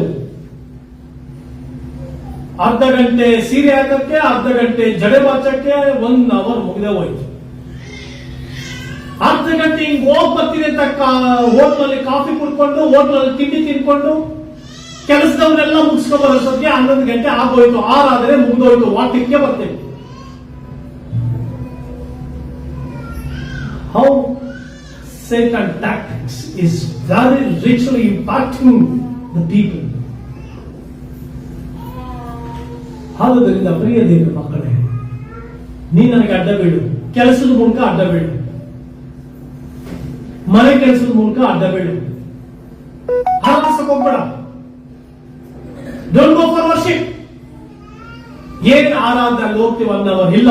ನೀನು ಬಂದು ಆರಾಧಿಸುವಂಥದ್ದು. ಅದಕ್ಕೆ ನೀನು ಬಂದು ನನಗೆ ಅಡ್ಡ ಬೀಳು, ನಾನು ಇದನ್ನೆಲ್ಲ ಕೊಡ್ತೀನಿ ಅಂತ. ಇವತ್ತು ಮನುಷ್ಯ ಯಾವಾಗ ತವಕ ಪಡ್ತಾ ಇದ್ದಾನೆ? ಐಶ್ವರ್ಯಕ್ಕೆ. ಯಾವ ತವಕ ಪಡ್ತಾ ಇದ್ದಾನೆ? ತಾನೇನು ಗಳಿಸ್ಕೊಳ್ಬೇಕು. ಅದಕ್ಕೆ ಭಾನುವಾರವನ್ನ ಅಲಕ್ಷ್ಯ ಮಾಡ್ತೀವಿ, ನಮಗಿರ್ತಕ್ಕಂಥ ಕೆಲಸವನ್ನು ಅಲಕ್ಷ್ಯ ಮಾಡ್ತೀವಿ. ಸಂಪಾದನೆಯನ್ನ ಎದುರು ನೋಡ್ತೀವಿ, ದೇವರ ಮಹಿಮೆಯನ್ನು ಅಲಕ್ಷ್ಯ ಮಾಡ್ತೀವಿ. ಅದಕ್ಕೆ ದೇವರು ಹೇಳ್ತಾ ಇದ್ದಾರೆ, ನೀನು ನಿನ್ನ ಜೀವಿತದಲ್ಲಿ ನನಗೆ ಪ್ರಾಮುಖ್ಯತೆಯನ್ನು ಕೊಡು, ನನ್ನ ವಾಕ್ಯಕ್ಕೆ ಪ್ರಾಮುಖ್ಯತೆಯನ್ನು ಕೊಡು, ನನ್ನ ಸಾಧನೆಗೆ ಪ್ರಾಮುಖ್ಯತೆಯನ್ನು ಕೊಡು. ಖಂಡಿತವಾಗಲೂ ಆಗ ದೇವರು ನಮ್ಮನ್ನು ಉತ್ತಮ ಸ್ಥಾನಕ್ಕೆ ಕಳಿಸ್ತಾರೆ, ಉನ್ನತವಾದ ಸ್ಥಾನಕ್ಕೆ ಕಳಿಸ್ತಾರೆ. ನೀನು ಕೊಡಬೇಕಾಗಿದ್ದು ದೇವರಿಗೆ ಪ್ರಾಶಸ್ತ್ಯ, ನೀ ಕೊಡಬೇಕಾಗಿತ್ತು ದೇವರಿಗೆ ಮಹಿಮೆ, ನೀ ಕೊಡಬೇಕಾಗಿತ್ತು ದೇವರಿಗೆ ಸ್ಥಾನಮಾನ. ಮನುಷ್ಯನಿಗೆ ಎದುರಿ ದೇವರನ್ನ ಬಿಡಬೇಡ, ಮನುಷ್ಯನಿಗೆ ಎದುರಿ ಜನರಿಗೆ ಎದುರಿ ದೇವರ ಸಾನ್ನಿಧ್ಯವನ್ನು ಬಿಡಬೇಡ. ನಿನ್ನ ಊರಿನವರಿಗೆ ಎದುರಿ, ನಿನ್ನ ಊರಿನ ಜನರಿಗೆ ಎದುರಿ ಯೇಸು ಸ್ವಾಮಿಯನ್ನು ಆರಾಧಿಸುವುದಕ್ಕೆ ಬರುವುದನ್ನು ಬಿಡಬೇಡ. ಕೆಲಸದ ಒತ್ತಡಗಳು ಮಾತ್ರವಲ್ಲದೆ ಫೈನಾನ್ಸು, ಹಣ, ಆಸ್ತಿ, ಐಶ್ವರ್ಯ ಇವೆಲ್ಲವುಗಳಿಗೋಸ್ಕರ ಕ್ರಿಸ್ತನನ್ನ ಆರಾಧಿಸುವುದನ್ನು ಬಿಡಬೇಡ.